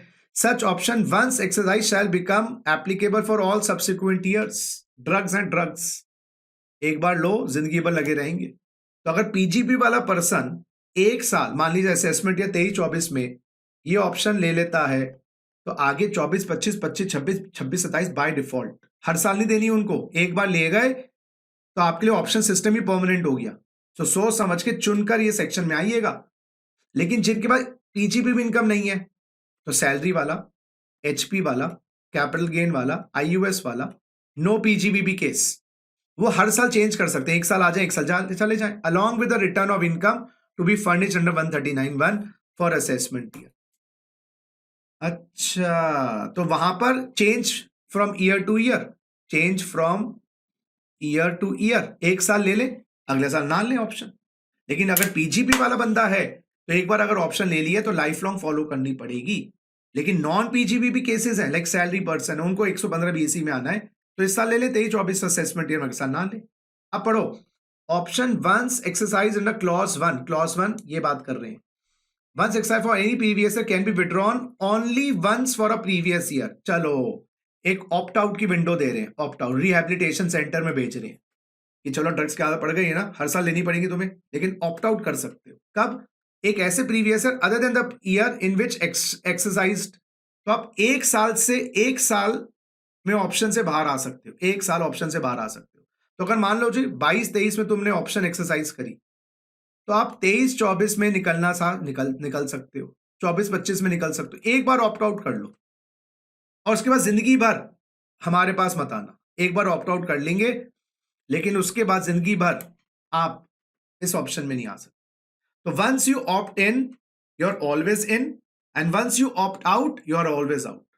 लेकिन हां, अगर आपकी पीजीबीपी खत्म हो गया, फिर आप ऑप्शन 2 में आ जाओगे, क्योंकि आप अगर बिजनेस ही बंद कर दिया आपने फिर तो बेसिकली पॉइंट समझ लो, बड़ा कंफ्यूजिंग है कि अगर आप एक साल एक प्रीवियस ईयर में सेक्शन में आ गए पीजीबी वालों के लिए, हर साल ऑटोमेटिकली क्या निकल सकते हो किसी भी साल? यस, एक साल आप निकल सकते हो। निकलने के बाद उस साल और उसके बाद वाले सालों में कभी भी आप इस सेक्शन में नहीं आ सकते। लेकिन अगर बिजनेस खत्म हो गया, दोस्त ना रहा, प्यार व्यार ना रहा, बिजनेस ही खत्म हो गया, तो फिर आप नॉन पीजीबी वाले केस में तो हर साल आ ही सकते हो, जा सकते हो। ये बात क्लियर हो गई बात? बस ये आपको समझाना था। और ये हमारी रिवीजन और अमेंडमेंट्स कंप्लीट होती है। 115 बीएडी कोऑपरेटिव सोसाइटी का है, उसकी डिस्कशन तो मैंने ऑलरेडी 22%, उनके लिए भी कुछ नुकसान है, वो ये वहां पर है, तो इसको आप पढ़ सकते हो। तो एक बार आप समराइज करें, तो अगर हम आज समराइज करें, अमेंडमेंट्स की हम बात करें, अमेंडमेंट्स की हम मेजरली बात करें, एक तो हमारा असेसमेंट ईयर है 23-24 फॉर 23 एग्जाम्स। दूसरी बात सरचार्ज फॉर कोऑपरेटिव सोसाइटी, उसमें बदलाव आया है। स्पेशल इनकम्स में 112 को इंसर्ट कर दिया है फॉर सरचार्ज कॉन्सेप्ट। और डोमेस्टिक कंपनीज का प्रीवियस ईयर 20-21 देखेंगे ना, 20-21 देखेंगे, वो तो ऑब्वियसली वो तो हम जिन बच्चों ने नया बैच लिया तो 20-21 ही लिखवाया था, लेकिन जिन बच्चों ने पुराना बैच लिया था वहां पर 19-20। तो ये अपन लोगों की ना 4 मेजर अमेंडमेंट्स हैं, और ये अपन लोगों का पूरा चैप्टर होता है रिवाइज 2 घंटे में। वैसे बेसिक कॉन्सेप्ट्स को पढ़ाने में तो लगते थे 7-8 क्लासेस, लेकिन ठीक है, टाइम लगेगा मुझे लग रहा है, क्योंकि इतनी तेज स्पीड से भी नहीं करवाया जा सकता, has to go slow by slow. चलिए जी, और बताइए दोस्तों, क्या सेवा की जाए आप लोगों की? मजा आया नहीं आया ये भी बताइएगा। डिड यू लाइक इट और did you like it more? ना लाइक इट वाली ऑप्शन दे ही नहीं रहा मैं, तो डिड यू लाइक इट और did you like it more ये भी बताइएगा। और कोई भावना आपके अंदर मन में आ रही है तो वो भी पूछिएगा, कोई डाउट है वो भी पूछिएगा। हाँ जी, तो क्वेश्चंस की प्रैक्टिस ज्यादा मैं करवाऊंगा जब मैं कुछ प्रैक्टिस सेशंस रखूंगा इसके बाद, कि 5-6 प्रैक्टिस सेशन जहां पर हम क्वेश्चंस की प्रैक्टिस करेंगे, क्योंकि क्वेश्चन करने में आधा घंटा लग जाता है हमारे यहाँ पर।